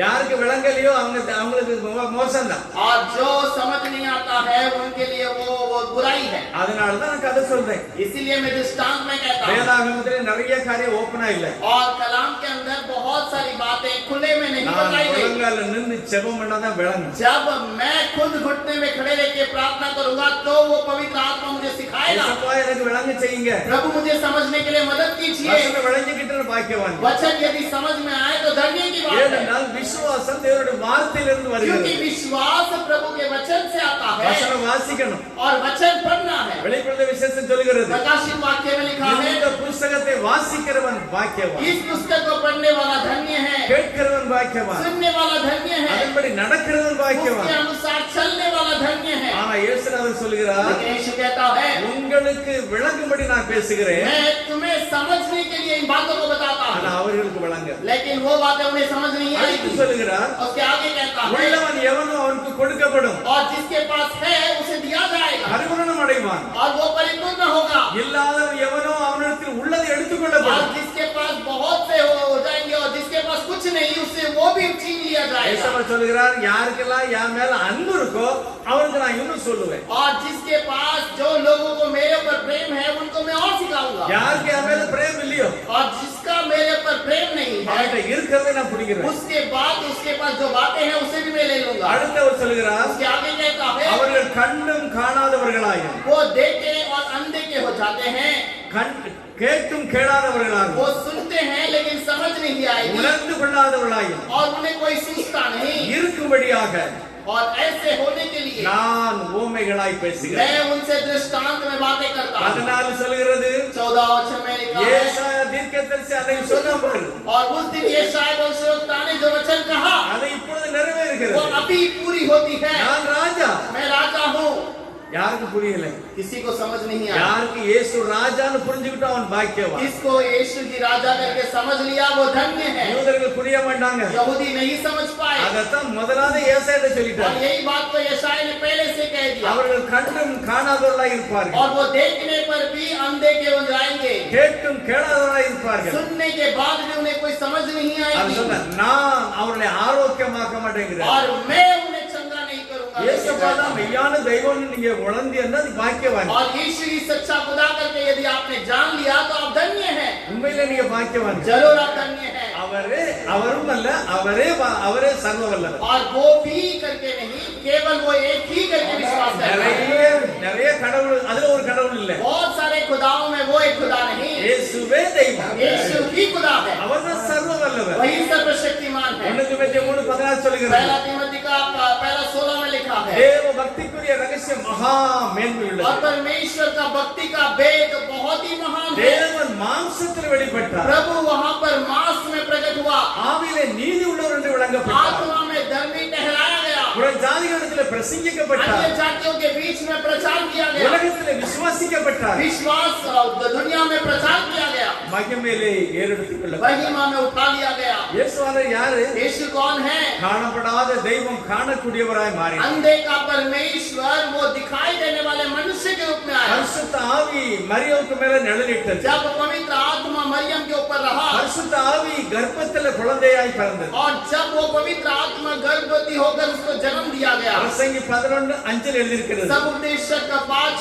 के अंदर लिखा हुआ है, 11:5 में लिखा है, கர்ப்பவதியின் வயிற்றில் எலும்புகள் எப்படி உருவாகுதுன்னு மனுஷனுக்கு தெரியாது. और पेट के अंदर बच्चों के अंदर हड्डियां कैसे उत्पन्न होती है मनुष्य को नहीं पता, அதே போல ஆவிக்குரியது உனக்கு தெரியாது. और उसी प्रकार आत्मिक बातें किसी को नहीं समझ आएगी। தேவன் பரிசுத்தர், परमेश्वर पवित्र है, அவர் மனிதனாக பிறந்தார். और वो मनुष्य के रूप में जन्म लिया। நிக்கோதேமை பார்த்து சொல்லுகிறார், निकोदेमुस को देखकर कहता है, நிக்கோதேமு பரலோகத்திலிருந்து இறங்கினவரும் और निकोदेमुस जो स्वर्ग से उतरा है பரலோகத்தில் இருக்கிறவருமான और जो स्वर्ग में है, மனுஷகுமாரனை அல்லாமல் मनुष्य के पुत्र को छोड़कर பரலோகத்துக்கு ஏறினவன் ஒருவனும் இல்லை. स्वर्ग में चढ़ने वाला और कोई नहीं। நான் பரலோகத்தில் இருக்கிறேன், मैं स्वर्ग में हूँ, நான் அங்கே இருக்கிறேன், मैं यहाँ पर भी हूँ, நான் எல்லா பக்கமும் நிறைந்திருக்கிறேன். मैं सारे जगह पर भरपूर हूँ। அவர் சர்வ வல்லம் वो உள்ளவர். सर्वशक्तिमान है। நிறைய கடவுளை மந்திரவாதி கட்டிடுவான். बहुत सारे खुदाओं को भी जादू करने वाले बांध देते हैं। இயேசுவை யார் கட்ட முடியும்? यीशु को कोई बांध नहीं அவர் सकता। அண்ட சராசரத்தையும் பார்க்கிறவர். वो सारे पृथ्वी पर भरपूर रहने वाला। ஒரு நாள் ஒரு பணக்காரர் சொல்றாரு, एक बार एक धनवान व्यक्ति कहता है, ஐயோ என்னுடைய வியாபாரத்துல நஷ்டமாயி போச்சு, मेरे सारे काम के अंदर बहुत नष्ट हो நான் गया। நல்லா பூஜை பண்ணி தான் ஆரம்பிச்சேன், मैं अच्छा पूजा करके पाठ करके आरंभ किया எதுல நஷ்டமாயிட்டு. और सब कुछ नष्ट हुआ। மந்திரவாதிட்ட போய் கேட்டேன், मैंने एक जादू करने वाले से पूछा, ஐயா உனக்கு ஒரு 7.5 நாட்டு சனி, और तेरे ऊपर एक 7.5 का जो शनि है, அதனால உன் வியாபாரம் நஷ்டம். इसीलिए तेरा जो जीवन है वो नष्ट होता ஐயா என் है। கடவுளை நான் நல்லா கும்பிட்டேனே. मेरे भगवान से मैंने वो बहुत प्रार्थना किया, ஒரு மந்திரவாதி உன் கடவுளை கட்டிருக்கான். और वो जादू करने वाले ने तेरे खुदा को बांध दिया है, என் கடவுள் கட்டிட்டானா? या मेरे खुदा को बांध दिया। இயேசு சொல்லுகிறார், यीशु कहता है, நான் சர்வ வல்லமுள்ள ஆண்டவர். मैं सर्वशक्तिमान हूँ। அவர் எல்லா है, அவருக்கு முன்னால ஒரு சனியனும் கிடையாது. उसके ऊपर कोई बुराई नहीं हो सकता। எனக்கு எல்லாமே நல்ல நாள் தான். मेरे लिए हर दिन भलाई का दिन है, ஜெபம் பண்ணி ஆரம்பிச்சா எல்லாமே நல்லது தான். और मैं प्रार्थना करके कभी भी आरंभ करूं वो भलाई का होगा, எல்லாம் நல்லதா இருக்கும். सब कुछ भलाई होगा। கர்த்தர் என்னோடு இருக்கணும். प्रभु मेरे साथ है, இயேசு இருந்தா எல்லாம் ஆசீர்வாதம் यीशु தான். मेरे साथ है तो सब कुछ केवल आशीष ही रहेगा। நான் யோசிச்சு பார்ப்பேன். हमें सोच के देखता हूँ, துணி இல்லாம இருந்தோம், हम बिना वस्त्र के थे, படிப்பு இல்லாம இருந்தோம். पढ़ाई नहीं है, எப்படி நான் இஸ்ரேல் தேசத்துக்கு போயிட்டு வந்தேன்? कैसे मैं इजराइल देश का करांगा? நான் பெரிய பணக்காரன் இல்ல. मैं ज्यादा बड़ा धनवान नहीं, எங்க அண்ணன் பையன் எனக்கு பைசா போட்டான். मेरा भाई का लड़का मुझे पैसे देकर मुझे ஏன்னா देता। நான் வாலிபத்துல இருந்தே என் பக்கத்துல உட்கார்ந்து வேதத்தை கேட்பான். और क्योंकि मेरे पास में बैठकर जवानी से वो वचन को बहुत ध्यान அவன் से सुनता। இருதயத்துல நினைச்சானா, उसने मन में सोचा, நல்ல ஜெபம் பண்ணுவான், अच्छा प्रार्थना करता है, நல்ல உபவாசம் இருப்பான். अच्छा उपवास लेता அவன் है। இருதயத்துல நினைச்சானா, वो हृदय में सोचा, ஏசப்பா எனக்கு நல்ல வேலை கொடுத்தா எங்க சித்தப்பாவை நான் இஸ்ரேலுக்கு அனுப்பி मुझे अच्छा काम मिले तो मेरे चाचा को मैं इजराइल देश भेजूंगा। நல்ல வேலை கிடைச்சிருக்கு. उसको अच्छा काम मिला, அதனால என்னை அனுப்பி வச்சார். इसलिए उसने मुझे पैसे देकर भेजा। கர்த்தருக்கு ஸ்தோத்திரம். प्रभु का धन्यवाद हो। हालेलुया। हालेलुया। தேவன் ஒன்றுமில்லாதவனையும் உயர்த்துகிறார். और जिसके पास कुछ नहीं उसको भी प्रभु उठाता है। நீங்க இயேசுநாளுக்கு முன்னால வந்திருக்கிறதுனால நீ பாக்கியவான். आप यीशु के समूह में आए हैं इसीलिए आप धन्य हैं। நீங்கள் आप ஆசீர்வதிக்கப்பட்டவர்கள். आशीषित किए हुए हैं, சந்தேகமே படக்கூடாது. कोई शंका नहीं करना। ஏசப்பா சொல்கிறார், यीशु कहता है அவர்கள் கண்டும் காணாதவர்களா वो இருந்தார்கள். देखने पर भी अंधे के बन गए, அதனாலதான் அவன் சாபிக்கப்பட்டார். इसीलिए वो श्रापित हो गए। இஸ்ரவேல் தேசம் இன்றைக்கும் அழிக்கப்பட்ட நிலையில் இருக்கிறது. इजराइल देश आज भी वो नाश के अंदर पड़ा हुआ அங்க है। ஒரே ஒரு செவர் இருக்கிறது. वहाँ पर एक ही दीवार है, அது மலைக்கு மேல उस पहाड़ के ऊपर।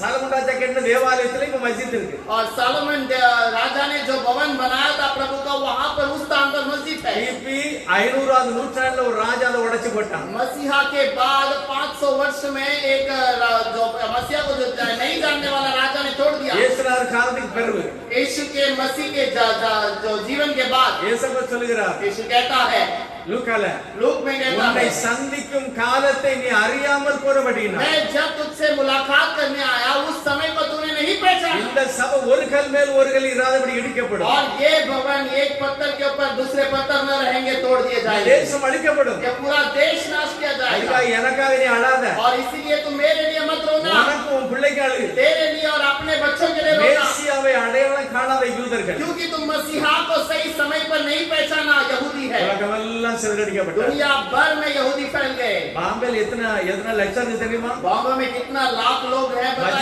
மஸ்ஜித்ல நிறைய யூதர்கள் இருக்கிறார். मस्जिद जो जहाँ पर स्टेशन है वहाँ पर बहुत सारे எங்க यहूदी हैं। தானால 500 ஃபேமிலி இருக்கு. हमारे थाने डिस्ट्रिक्ट में 500 परिवार அவங்களுக்கு ஒரு है, தேவாலயம் இருக்கு. उनका भवन भी वहाँ पर है। வெளியில போலீஸ் இருக்காங்க 24 hour காவல். बाहर पुलिस वाले बैठे रहते हैं, 24 घंटे उन्हें रक्षा करने உபாகமம் के लिए। 28வது அதிகாரம். व्यवस्था 28वां दिया நீ है। பாவம் செய்யும்போது உலகமெல்லாம் சிதறடிக்கப்படுவாய். पाप करेगा तो पूरे देश भर में फैल நீ जाएगा। எங்க போய் இருந்தாலும் உனக்கு நிம்மதி तो இராது. जहाँ पर भी रहेगा तेरे लिए शांति न होगी। கர்த்தர் சொன்னார் அன்னைக்கு. प्रभु ने उसी दिन कह दिया। இன்னைக்கு அது நடக்குது. आज वो बातें हो रही है। எங்கேயுமே காவல்ல தானால யூதர்கள் தேவாலயத்துல 24 hour போலீஸ் 2 பேரும் துப்பாக்கியோட இருக்காங்க. और थाने में मिलिट्री के लोग उस यहूदियों के भवन के बाहर हमेशा पुलिस लोग खड़े थे बंदूक के साथ, இயேசுவை அடையாளம் காணாதவர். क्योंकि यीशु को सही समय पर नहीं ஆனா पहचाने। இப்ப சீக்கிரமா ஒரு அடையாளம் காண போறாங்க. वो जल्द ही वो लोग पहचानने वाले समय எப்பொழுது है। இயேசுவை அடையாளம் காணுதாங்களோ அப்பொழுது பிரஜாதிகள் ரட்சிப்பு காலம் முடிஞ்சிடும். और जब वो यीशु को पहचान लेंगे तब यहूदियों का जो अन्य जातियों का जो उद्धार खत्म हो நம்ம जाएगा। அந்த காலத்துல தான் உட்கார்ந்தோம். हम अब उसके अनुग्रह के उस समय में रहते हैं। ஞானமாக கர்த்தரை ஆராதிக்கணும். हमें बहुत ध्यान से प्रभु को पहचानना है, இதயத்தோடு ஆராதிக்கணும். पूरे हृदय से आराधना करना என்ன है। வேலை செய்தாலும் சரி கர்த்தருக்காக நிற்கணும். कोई भी काम क्यों ना करे प्रभु के लिए करना है। குடும்பத்துல குடும்ப ஜெபம் இருக்கணும். परिवार के अंदर परिवार की प्रार्थना अवश्य வேதம் है, வாசிக்கணும். कलाम पढ़ना है। நான் ஒரு காலம் நான் 6-7 வருஷம் ஆச்சு. मैं करीब 6-7 साल हो चुका है। 3 மணி 4 மணிக்கு காலையில் தினமும் ஜெபம் பண்ணுவேன். 3 बजे 4 बजे हमेशा उठ के प्रार्थना என்னோட करता हूं। பழகின ஊழியக்காரங்க தெரிஞ்சவங்க நான் போன எல்லா சபைக்காரும் ஜெபம் பண்ணுவேன். और मेरे साथ जो बातें किए हैं, जो सेवक हैं, मेरे पहचान वाले, जो भी कलीसिया में मैं जाता हूँ, सबके लिए मैं प्रार्थना அவர் करता கர்த்தர் हूँ। நல்லவர். प्रभु भला है। அவர் என்னோடு இடைவிடும் போது அது ஆசீர்வாதம். और मेरे साथ जब वो प्रभु बातें करता है तो वो हमारे लिए आशीष है। தேவன் நல்லவர். प्रभु भला है அவர் சர்வ வல்லவர். और वो सर्वशक्तिमान அவர் है। மனுஷனாக பிறந்தார். वो मनुष्य के रूप में आया ஆனா இன்னைக்கு அவர் பிறந்த உடனே பாத்தீங்கன்னா और वो जन्म लेते ही தேவதூதர்கள் அப்படியே பாடுனாங்க. और स्वर्गदूत आकर गीत गाने लगे। என்னுடைய 1 திமோத்தி 3:16 சொல்லுது அவர் தேவ தூதர்களால் காணப்பட்டார். पहला तिमोथी 3:16 में कहता है कि वो स्वर्गदूतों के द्वारा दिखाई दिया।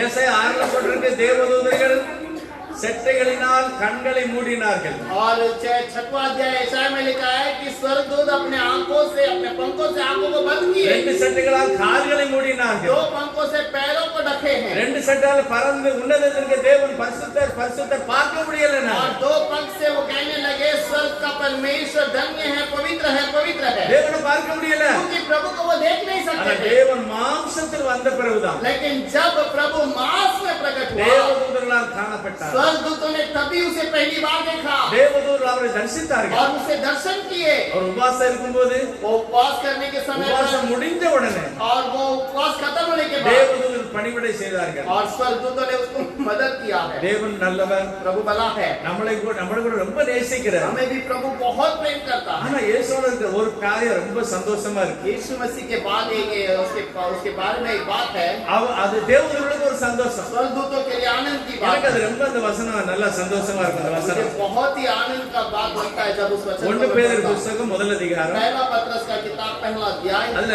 12வது வசனத்தை வாசிக்கலாம். उसमें 12 वचन, 1 பீட்டர் 1ல 12வது வசனம். தங்கள் நிமித்தமல்ல நமது நிமித்தமே இவைகளை தெரிவித்தார்கள் என்று அவர்களுக்கு வெளியாக்கப்பட்டது. பரலோகத்திலிருந்து அனுப்பப்பட்ட பரிசுத்த ஆவியினாலே உங்களுக்கு சுவிசேஷத்தை பிரசங்கித்தவர்களை கொண்டு இவைகள் இப்பொழுது உங்களுக்கு அறிவிக்கப்பட்டு வருகிறது. இவைகளை உற்று பார்க்க தேவதூதரும் ஆசையாய் இருக்கிறார்கள். उन पर यह प्रकट किया गया कि वे अपनी नहीं वरन तुम्हारी सेवा के लिए ये बातें कहा करते थे, जिनका समाचार अब तुम्हें उनके द्वारा मिला, जिन्होंने पवित्र आत्मा के द्वारा जो स्वर्ग से भेजा गया तुम्हें सुसमाचार सुनाया। और इन बातों को स्वर्गदूत भी ध्यान से देखने की लालसा रखते थे। பைபிள் சொல்கிறது बाइबल में लिखा है பழைய ஏற்பாட்டுல நிறைய சட்டம் இருந்தது. पुराने नियम के अंदर बहुत सारे இந்த சட்டத்தின்படி நடந்தாதான் நீ கர்த்தர்கிட்ட வர முடியும். उस नियम के अंदर अनुसार तुम चलोगे तो तुम प्रभु के पास आ सकते ஆனா நமக்கு அப்படி இல்ல. हो। लेकिन हमारे लिए ऐसा कोई नियम எப்படி नहीं। நீ எப்படி இருக்க அப்படியே வா. प्रभु कहता है तो जैसा है वैसे ही मेरे पास आ। ஆண்டவரை ஏற்றுக்கொண்டு ஜெபம் பண்ணு. और प्रभु को स्वीकार कर प्रार्थना कर। ஒரு வளர எப்படி அப்படி और நீ प्रभु வளரணும். तुम कैसे बढ़ना है वो प्रभु तुम्हें चलाएगा। ஒரு பிரதர் சொன்னாரு எனக்கு, एक भाई ने मुझसे कहा பிரதர் நான் ஒண்ணானவர் குடிகாரன். मैं बहुत दारू पीता था, ஆனா கொஞ்சம் என் வாழ்க்கையில ஒரு மாறணும் ஒரு இஷ்டம் வந்துட்டு मेरे जीवन में बदलने का जब मन आया, ஒரு செய்தி கேட்டேன். एक संदेश मैंने सुना, இன்னும் குடிக்கவே கூடாது अभी मैं दारू नहीं पीऊंगा। அப்படி ஒரு முடிவு எடுத்தேன். वैसा मैंने निर्णय लिया। நான் குளிக்கல. मैं नहाया नहीं, பழைய சட்டை पुराना वस्त्र லுங்கி पूरा लुंगी पहना கட்டிங் था, சர்ச்சுக்கு போனேன். सीधा मैं कलीसिया में गया, போய் உட்கார்ந்தேன். मैं प्रार्थना किया। 3 வாரம் அப்படிதான் போனேன். 3 हफ्ता मैं उसी प्रकार कलीसिया में गया। 4வது வாரம் எனக்கே உணர்வு வந்தது, இனி லுங்கி கட்டிட்டு போக கூடாது. अब चौथे हफ्ते में मुझे आया कि लुंगी पहनकर कलीसिया में नहीं குளிச்சிட்டு जाना, போகணும். अच्छा नहा धोकर जाना है, நல்ல சட்டை போடணும். अच्छा वस्त्र पहनकर जाना ஐயோ है। லுங்கி கட்டி வரும்போது இயேசுவானவர் விரட்டல. आप लुंगी पहन के आने के समय पर प्रभु यीशु ने उन्हें भगाया அவர் नहीं। சொல்லுகிறாரு எப்படி இருக்கே அப்படியே வா. वो कहता है तो जिस प्रकार है तू वैसे आ जा, வந்த பிறகு உனக்கா தெரியுதா அப்படி நடந்துக்க. और तुम्हें महसूस होगा कैसे बदलना है, तुम खुद बदल जाना, யாரும் சொல்லி இல்ல, कोई कहकर नहीं। ஆவியானவரே சொல்லணும். प्रभु परमेश्वर की आत्मा में இதுல सिखानी எழுதிக்கிறது, चाहिए। यहाँ पर लिखा है பரிசுத்தவான்கள் யோசித்தாங்களாம், पवित्र लोगों ने सोचा ஆண்டவரே நான் நியாயப்பிரமாணத்தின்படி நடந்தா தானே ரட்சிப்பு. प्रभु हम तो व्यवस्था के अनुसार चलेंगे तो हमारा उद्धार, ஆனா அந்த இவங்க எல்லாம் பாருங்க ஒண்ணுமே நடக்கல ரட்சிப்பு. लेकिन इन लोगों ने कुछ किया नहीं फिर भी उद्धार है। எப்படி உங்களுக்கு ரட்சிப்பு கிடைச்சிட்டு? कैसे इन्हें उद्धार मिलता है? இவங்க எல்லாரையும் பார்த்து தான் சொல்றாரு ஆண்டவர். ये आप सबको देखकर भी प्रभु कहता है। தீர்க்கதரிசி சொல்றாங்க, बहुत से वक्ताओं कहते இவங்க हैं எல்லாம் ஒண்ணுமே செய்யல, इन लोगों ने कुछ नहीं किया, அப்படியே வந்தாங்க. ऐसे ही कलीसिया में आए, இயேசுநாதர் கடவுள்தாங்க. यीशु ही खुदा करके विश्वास किए, ஆண்டவர் உங்களை பிள்ளையை ஏத்துக்கிட்டாரு. प्रभु ने उन्हें अपने बच्चे के रूप में स्वीकार இது किया। எப்படி ये कैसे होगा அப்படின்னு யோசிச்சாங்களாம். वैसे सोचने लगे அப்படி ஆராய்ச்சி பண்ணாங்களாம். और वैसे वो विचार करने இப்ப लगे। உங்களுக்கு ஆன்சர் கிடைச்சிட்டு, अब उन्हें उसका जवाब मिल ஓ गया, இந்த ரட்சிப்பு இஸ்ரவேலுக்கு அல்ல, ये उद्धार इजराइल के लिए नहीं, இது புறஜாதிகளுக்கு. ये अन्य जातियों के लिए இந்த है। செய்தியை எங்கெல்லாம் பிரசங்கம் பண்ணுதோ, ये संदेश जहाँ पर भी प्रचार किया எங்கெல்லாம் जाएगा, குடும்பம் ஜெபம் நடக்கும், जहाँ पर भी प्रार्थना किया जाएगा, எங்கெல்லாம் சபையில் செய்தி கொடுக்காங்க, जहाँ पर भी कलीसिया में प्रचार किया जाएगा, இந்த பிரசங்கத்தை ये प्रचार தேவதூதன் ஆசையோடு பார்க்கிறார்கள். और स्वर्गदूत लालसा से देखते हैं। எதுக்கு ஆசையோடு பார்க்காங்க? क्यों इतना इच्छा से देखते हैं? விசேஷம் தேவனுடைய மனிதனாய் மாற்றுகிறது. और सुसमाचार प्रभु के बच्चों के रूप में हमें बदल देता அவருடைய है சூழ்நிலையை ரட்சிக்கிறது. और उनका परिस्थिति से उद्धार में ले आता है। குடிகாரனா இருக்கிறவன் கர்த்தர் மாற்றுகிறார். दारू पीने वाला पियक्कड़ है, लेकिन प्रभु उद्धार करता है। பாவியா இருக்கிறவன் மாற்றுகிறார். पापी है, प्रभु से बदलता है। ரொம்ப கஷ்டப்படுதான் ஜெபம் பண்ணா நல்லா वो இருக்கும். कष्टों में है, वो प्रार्थना करता है, उसको आशीष करता है। எப்படி இது? ये कैसे होता है? ஆகவே தேவதூதன் நம்மை பார்க்க ஆசையோடு காத்திருக்கிறார். स्वर्ग का दूत हमें देखने के लिए इंतजार करते हैं। வேதம் சொல்லுது எபிரேயர் 1 அதிகாரம் கடைசி வசனத்துல कलाम कहता है इब्रानियों का पहला अध्याय का आखिरी वचन, தேவதூதர்கள் பணிவிடை செய்கிற ஆவிகள். और परमेश्वर के स्वर्गदूत हमारी सेवा तैयार करने के लिए है। லூக்கா 15 அதிகாரம் 7 வசனத்தில் எழுதியிருக்கிறது. लूका 15वां अध्याय 7वां वचन पर लिखा நான் है, விரும்புகிற ஒரே மனுஷன் நிமித்தம் பரலோகத்துல சந்தோஷம். मन फिराने वाले एक ही पापी के वजह से पूरे स्वर्ग में बहुत बड़ी खुशियां हैं। லூக்கா 15 வசனம் சொல்லுகிறது, लूक 15 में 10 में लिखा है, மனம் திரும்புகிற ஒரே மனுஷன் நிமித்தம் मन फिराने वाले एक मनुष्य के कारण பரலோகத்தில் स्वर्ग में தேவ தூதர்களுக்கு முன்பாக பெரிய சந்தோஷம். और परमेश्वर के दूतों के बीच में बहुत खुशी की बात है। உங்களை பற்றி இன்னைக்கு பரலோகமே சந்தோஷப்படுது. आज आपके बारे में स्वर्ग खुशियां मनाता है। ஹalleluya. हालेलुया। ரட்சிப்புக்கு பிரயாசப்படல. उद्धार के लिए हमने कोई प्रयास नहीं किया। அப்பாட்ட வந்து ஐயா நான் பாவியை ஏத்துக்கங்கன்னு சொன்னேன். अपने पिता के पास आके कहने लगे कि प्रभु मैं पापी हूँ, அவர் ஏத்துக்கிட்டாரு. उसने स्वीकार किया। சரியான வேலை இல்ல. सही काम नहीं था, ஜெபம் பண்ண मैंने प्रार्थना ஏசப்பா किया, நல்ல வேலை கொடுத்தாரு. यीशु ने अच्छा काम दिया। தேவன் சூழ்நிலைகளை மாற்றுகிறார். प्रभु सारी परिस्थिति को बदल देता அவர் है, நல்லவர். वो भला है, ஆகவேதான் அவர் சர்வ வல்லமுள்ளவர். इसीलिए वो सर्वशक्तिमान है। இப்ப ஆமோஸ் கார் வச்சிருக்கிறோம். मैं अभी कार रखा हूँ, அந்த கார்ல தான் வந்தோம் நாங்க. उसी कार से यहाँ पर आए। நாங்க 3 தடவை ஊருக்கு போயிட்டு வந்தாச்சு கார்ல. हम कार में ही गांव तक जाकर आ गए 3 बार। கோவால போனோம். கோவால நம்ம பாஸ்டர் இருக்கார் ஒருவர், அங்க சபையில செய்தி கொடுத்தோம். और गोवा में गए थे, गोवा में वहाँ पर एक पास्टर है, वहाँ पर हमने सभा में कलीसिया में सेवकाई की है। எங்க போனாலும் அங்க நம்ம ஆளு இருப்பாங்க. और कहीं पर भी जाएंगे तो हमारे लोगों को प्रभु रखता है। நாங்க பாஸ்டர் சொல்றோம் ஐயா அங்க தங்கறதுக்கு இடம் கொடுங்க, செலவெல்லாம் நாங்க பாத்துக்கிறோம். हम पास्टर जी को कहेंगे कि हमें सिर्फ रहने के लिए स्थान दीजिए, बाकी सारा खर्च हम देंगे। திருவனந்தபுரத்துக்கு போனோம். திருவனந்தபுரம் तिरुवनंतपुरम पे गए थे, 3 நாள் உட்கார்ந்திருந்தோம். 3 दिन एक कलीसिया में थे, எங்களுக்கு இடம் கொடுத்தாங்க. हमें रहने के लिए स्थान எல்லா दिया, செலவும் நாங்க பாத்துக்கிட்டோம். सारा खर्च हमने देख लिया। அங்க எல்லாமே தேவனுடைய ஜனங்க எல்லா பக்கம் இருக்காங்க. सारे जगह लोगों का, परमेश्वर के लोग सब जगह पर हैं। போன மாசம் மே மாசம் ஒரு பாஸ்டர் என்னை கூப்பிட்டாங்க நம்ம கன்னியாகுமரி டிஸ்ட்ரிக்ட். मई महीने में कन्याकुमारी में एक पास्टर जी ने बुलाए थे, அவங்க சபை பிரதிஷ்டை. उनकी कलीसिया का நிறைய उद्घाटन का समय। தேவன் நல்லவர். प्रभु भला है, அவருடைய ஜனங்களை ஆசீர்வதிக்கிறார். प्रभु अपने लोगों को आशीष करता ஆனா है। என்னுடைய அன்பு எப்படி இருக்கு? लेकिन मेरा प्रेम कैसा है?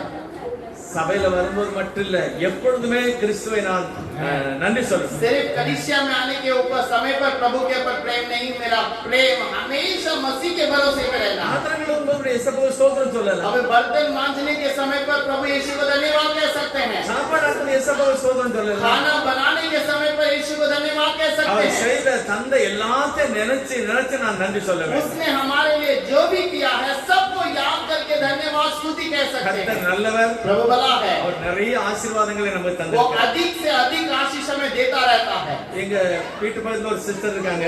हमारे घर के पास में एक बहन है, அவர் காலையிலே ஒரு பாத்திரத்தை எடுத்துட்டு எல்லா வீடு வீடா பிச்சை வாங்குவாங்க. और वो हर घर में जाकर वो जो थोड़ा सा कुछ ना कुछ वहाँ पर ஏதோ மந்திர்ல கொடுக்குது. वो कोई मंदिर में बांटने के लिए कुछ लेकर அது जाते ரொம்ப हैं। வருஷமா செய்வாங்க. वो बहुत साल से वो कर रही थी, ஆனா எங்க வீட்டுக்கிட்ட வரும்போது அந்த இப்படி பார்த்து ஜெபம் பண்ணிட்டு போவாங்க. और लेकिन हमारे दरवाजे के सामने जब वो आती है तो वो सिर्फ वहाँ हाथ जोड़कर नमन करती है और चली जाती எங்க है। சிலுவை போட்டுருக்கு. वहाँ पर दरवाजे पे वो जो क्रॉस रखा எங்க हुआ வீட்டுல है, ஒரு நாள் கேட்க மாட்டாங்க. हमारे घर पे कभी कोई मांगता சில नहीं। நேரம் அவங்க வரும்போது நாங்க பாட்டு படிப்போம், ஜெபம் பண்ணிக்கிட்டு இருப்போம். अगर कभी कोई रास्ते में आने के समय पर अगर हमारे घर पे गाना गाने का या प्रार्थना करने का ஒரு நாள் अवसर मिले, ஒரு நாள் அவங்களுக்கு கேன்சர் வியாதி வந்துச்சு. उनको कैंसर की बीमारी आ गई, பயங்கரமான வேதனை பட்டாங்க. बहुत तकलीफ में थी।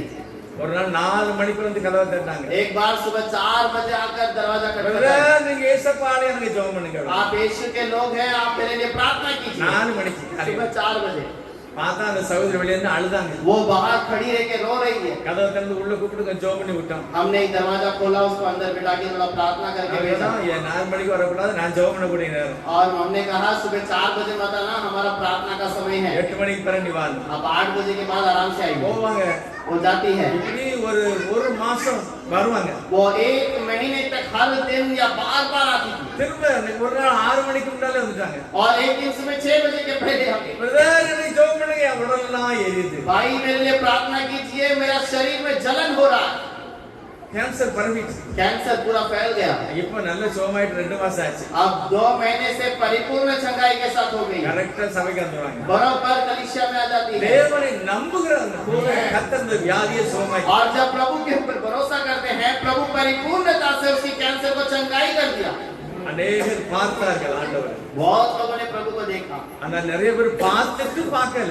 बहुत लोगों ने देखा लेकिन उसे समझ नहीं पाए। அது இஸ்ரவேலர்கள். वो इजरायली लोग ஆனா हैं। நீங்க பாக்கியவான். लेकिन हम और आप धन्य हैं। வேதத்துல உங்க வீட்ல பைபிள் இருந்தால் ஒரு ஆசீர்வாதம். आपके घर पर प्रभु का वचन है, कलाम है, तो आप धन्य हैं। நீ சபைக்கு ஒரு அம்மா வருவாங்க. हमारे कलीसिया में एक बहन आती है। அவங்க வீட்டுக்கு எனக்கு அவங்க ஆள் தெரியும், ரொம்ப நாளா பார்த்திருக்கிறேன். बहुत दिन से उनके बाद उनको देखा हूँ। பைபிள் வச்சிருப்பாங்க. बाइबल तो रखती है। ஒரு நாள் வீட்டுக்கு போயிருந்தேன். एक बार प्रार्थना करने के लिए घर நான் में ஒரு गए। வசனம் வாசி அப்படின்னா मैंने एक वचन कर पढ़ने के लिए बोला। அவ சிஸ்டருடைய புருஷன் வாசித்தாரு. उस वो बहन का पति ने वचन निकाल कर पढ़ा। நான் சிஸ்டர் நீயா வாசிக்கலன்னு கேட்டேன். मैंने कहा बहन आप क्यों वचन नहीं पढ़े? மாப்பிள்ளை சொல்றாரு, उनका पति ने कहा பிரதர் என் பொண்டாட்டிக்கு வாசிக்க தெரியாது. मेरे पति को पढ़ने को आता ही ஆனா नहीं। காலையில எழும்பி लेकिन सुबह उठकर பல்லு தேய்ச்சிட்டு ब्रश करने के மூஞ்ச बाद கழுவிட்டு मुंह धोकर அப்படியே பைபிளை விரிப்பா. वचन को ऐसा कलाम को बोलती இப்படியே है। கையை வச்சுட்டு இப்படிப்பா.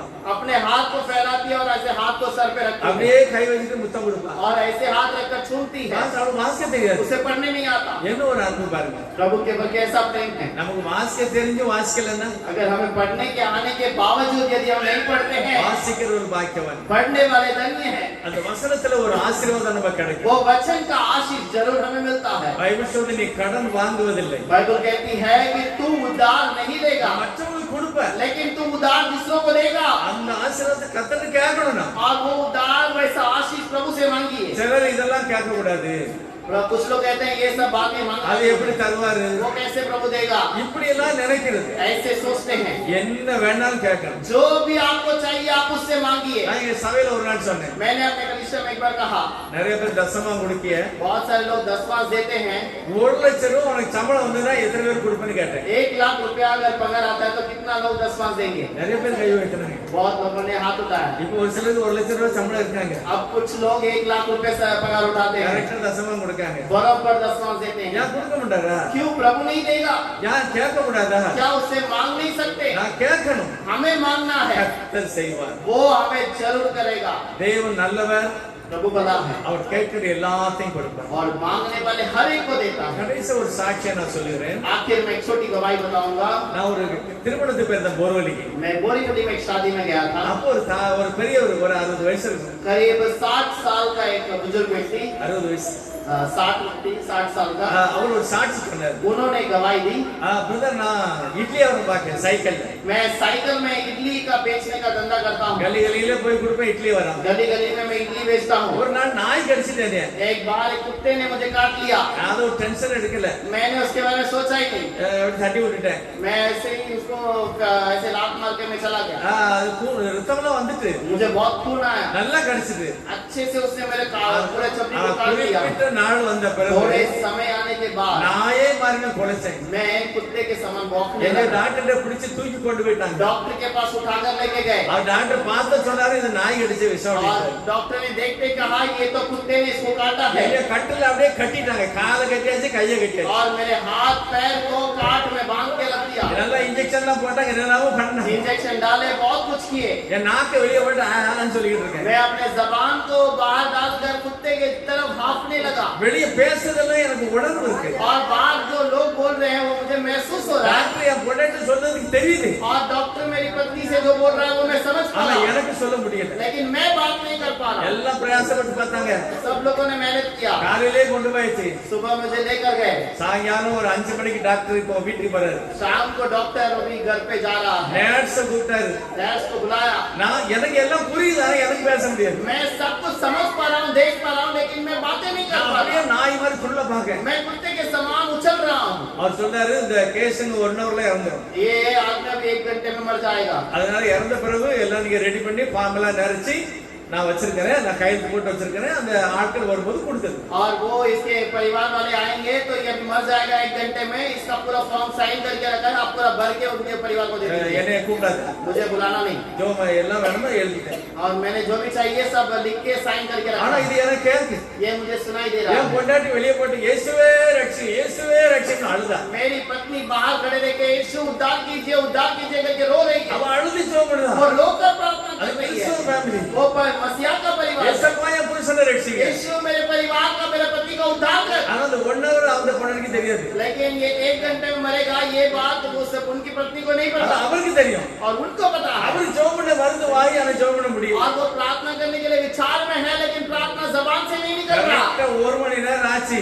1 घंटा पूरा हुआ। பரிசுத்த ஆவியானவர் இந்த வேலை இறங்குன. पवित्र आत्मा उनके ऊपर उतर आया। அவர் அல்லேலூயா वो அப்படிங்கறார். हालेलुया करके उछला, அல்லேலூயா கேரு. हालेलुया करके कहा। அப்ப அப்படி கட்டல அசைக்கிறாரு. वो अपने काट को हिलाना शुरू किया, அக்கபக்கத்துல உள்ளவங்க பாகலாயிட்டு ஓடுறாங்க. और आस-पास के लोग भागने लगे, ये पागल हो गया। அவர் நேட் சொல்றார். பாகலாகல இயேசுவே उसकी चंगाई. और वो नर्स ने कहा उनको चंगाई मिल चुका है यीशु के नाम आ से। கட்டல அவுந்தாச்சு. उनके बंधन को खोल दिया। ஓ அவர் எழும்பி அல்லேலூயா சொன்னாரு. वो उठकर हालेलुया कहा। கொண்டாட்டி கண்ணீரோடு ஜெபம் பண்ணாங்க. उसकी पत्नी बाहर खड़े रहकर आंसू के साथ இது प्रार्थना की। ஸ்டோரி இல்ல நடந்தது. ये बातें कहानी नहीं, ये अभी पर थोड़े दिन पहले हुआ है। ரொம்ப சந்தோஷம். मुझे बहुत खुशी हुई। கொண்டாட்டி சொன்னாங்க ஒரு சோமாயிட்டு. और पत्नी ने कहा तुझे चंगाई हुआ, இனிமே ஞாயிற்றுக்கிழமை இட்லி தந்தா கிடையாது. अब रविवार के दिन इडली का धंधा छोड़ देना, சபைக்கு போகணும். कलीसिया में जाना। கர்த்தர் சுகம் கொடுத்துட்டார். प्रभु ने चंगाई दिया है। बस ஞாயிற்றுக்கிழமை ஏற்கனவே சபைக்கு வராங்க. रविवार कलीसिया में आए। ஒரு நாள் கூட லீவ் போடுங்க. एक दिन भी उन्हें छोड़ा ஆனா नहीं। மற்ற நாள் சைக்கிள்ல போறாரு. अगले दिन से वो साइकिल में इडली बेचना शुरू। அவர் சொல்றாரு, பிரதர் நான் மனசுல யோசித்தேன், मैंने मन में सोचा ஆண்டவர் எவ்வளவு நாள் வரைக்கும் நான் சைக்கிள்லயே போறது. प्रभु कब तक मैं साइकिल में इडली बेचूं, எனக்கு வயசாகிட்டே இருக்கு. मेरा तो उम्र जाला है। இப்படி நான் யோசிக்கும் போது பக்கத்துல ஒரு பில்டிங் கட்டுறாங்க. और ऐसा सोचने के समय पर पास में बिल्डिंग बना ஒரு रहे பெரிய थे। சர்தார் வாசல் என்னாரு. एक सरदार जी वहाँ पर सड़क पे बैठे ஓ थे। அண்ணா இதரோ இட்லி वाला என்னாரு. वो इडली वाले आने इधर आओ करके बुलाया। பரவாயில்ல இன்னைக்கு இட்லி நம்ம இட்லில வித்துறோம். शायद यहाँ पर ये पूरा इडली बेच देगा, வேலை பார்க்கவங்களே சாப்பிடுறாங்க. ये काम करने वाले सब ले लेंगे। நான் போன உடனே அவர் சொன்னாரு, "ஏ புட்டா எவ்வளவு நாளைக்கு நான் இப்படி சைக்கிள்லயே சுத்துன்னு கேட்டாரு. वो सरदार जी ने पूछा आप बुढ़ा हो गया, कब तक साइकिल में आप घूम के ऐसा इडली बेचोगे? என்ன செய்ய அப்படிதான் சுத்த வேண்டியிருக்கு. मैंने कहा क्या करें, ये काम है, ऐसा करना पड़ेगा। இந்த கடையை நான் உனக்கு தரேன், நீ வேலை செய்ய இருப்பியா அப்படின்னாரு. मैं ये दुकान तुमको दूंगा, यहाँ आप खड़े रहकर इडली बेचोगे? செய்வேன், ஆனா எனக்கு பணம் இல்லையா அட்வான்ஸ் கொடுக்க. उन्होंने कहा मैं करूंगा, लेकिन एडवांस के लिए मेरे पास कुछ पैसे नहीं है, அட்வான்ஸ் எல்லாம் வேண்டாம். मुझे एडवांस नहीं चाहिए। மாசம் மாசம் பேங்க்ல பணம் போட்டுறணும். और हर महीने तो बैंक में पैसा डाल दे, நான் உனக்கு வாடகை தரேன். मैं तुम्हें दुकान भाड़े में देता हूँ। சேர்த்து அவ்வளவு வாடகை எனக்கு கொடுக்க முடியாது. इतना बड़ा भाड़ा मैं नहीं दे पाऊंगा। எவ்வளவு கொடுக்க முடியும்? कितना दे सकते हो? சரி எவ்வளவு கொடு. जितना हो सके उतना भाड़ा देना। பேங்க் அக்கௌண்ட் உனக்கு தருவேன், நான் வர மாட்டேன், நீ பேங்க்ல போட்டுறணும். और मैं नहीं आऊंगा, बैंक अकाउंट का नंबर देता हूँ, तुम बैंक अकाउंट में हर महीने पैसे உள்ள डालो। போய் பாரு, அங்க மோரி இருக்கு, தண்ணி இருக்கு, எல்லாம் சரியா நல்லா இருக்கான்னு பாரு. और देख ले अंदर वहाँ पर बाथरूम है, नल है, पानी सब आ रहा है क्या देख लेना। ஸ்டார்ட் பண்ணியாச்சு. और दुकान चालू हो गया। என்னைக்கும் நடக்கும் பிரதர். आज भी वो दुकान चला रहे हैं। பிரதர் அது மாதிரி நான் பார்க்கவே இல்லை. और उसका वो सरदार को मैंने आज तक कभी देखा नहीं। அவர் வர மாட்டாரு சேட்டு. वो तो सेठ है, वो कभी इधर आते ही ஆனா नहीं। நான் பேங்க்ல பணம் போட்டுருவேன். लेकिन उनके खाते में मैं बराबर पैसा भेजता हूँ। ஞாயிற்றுக்கிழமை சபைக்கு தான். लेकिन रविवार का दिन कलीसिया में। எல்லாருக்கும் தெரியும் ஞாயிற்றுக்கிழமை கடை திறக்காது. और सबको मालूम है रविवार के दिन दुकान बंद। எல்லாருக்கும் தெரியும் ஞாயிற்றுக்கிழமை கிட்ட ஒண்ணும் வராது. और रविवार के दिन दुकान में कोई नहीं आता। கர்த்தர் என்னை நடத்துகிறார். प्रभु मुझे चलाता है, கர்த்தர் நல்லவர். प्रभु भला है। எத்தனை பேருக்கு அந்த ஆசீர்வாதம் கிடைக்கும்? कितने लोगों को ऐसे आशीष मिली। பரிசுத்த நாள்ல நான் தேவ சமூகத்துக்கு வரணும். पवित्र दिन में मैं प्रभु के समूह में आना है। அவர் பார்த்துக்கிறார். वो देख लेगा। அது நடக்குமா? क्या वो होगा? நடக்கும். जरूर होगा। எப்படி நடக்கும்? कैसे होगा? உலகம் பூரா இருக்கிற ஜனங்களுக்கு போஷிக்கிறவர் ஒண்ணே நடக்க முடியாதா? आगे दुनिया भर को खिलाने वाला क्या आपको नहीं खिला सकता? அவர் நல்லவர். वो भला है। அவரு நீ எல்லாம் இப்படி எல்லாம் மாறினாதான் உனக்கு தரணும் அப்படி எல்லாம் கிடையாது. वो प्रभु ऐसा नहीं कहता तू ऐसा बदलेगा तो ही मुझे दूंगा। அவன் இருதயத்துல நீதி தெரியுதா அதுக்கு நடக்கணும் கண்டிப்பா. तुम्हारे दिन में मन में ऐसा लगता है कि यही सही रास्ता है, वो सही रास्ते में चलिए, वो देगा। பைபிளை வாசி. बाइबल को पढ़िए, பரிசுத்தாவியானவர் சொல்லுவாரு. पवित्र आत्मा सिखाएगा। அப்படியே நீ நடக்கணும். आप वैसे ही चलिए। நான் பாக்கியவான். हम धन्य हैं, காரணம் இயேசுவை நான் ரட்சகராக தெரிந்து கொண்டேன். क्योंकि यीशु को मैंने उद्धार करता करके स्वीकार किया। அவரை நாமத்தை நான் ஆராதிக்கிறதுனால उसके नाम को मैं आराधना करता हूँ, ஓர் நல்லவர். वो भला है। அல்லேலூயா. हालेलुया। எத்தனை பேருக்கு இயேசு நல்லவரா இருக்கிறார்? कितने लोगों के लिए यीशु भलाई करने वाला है? हालेलुया।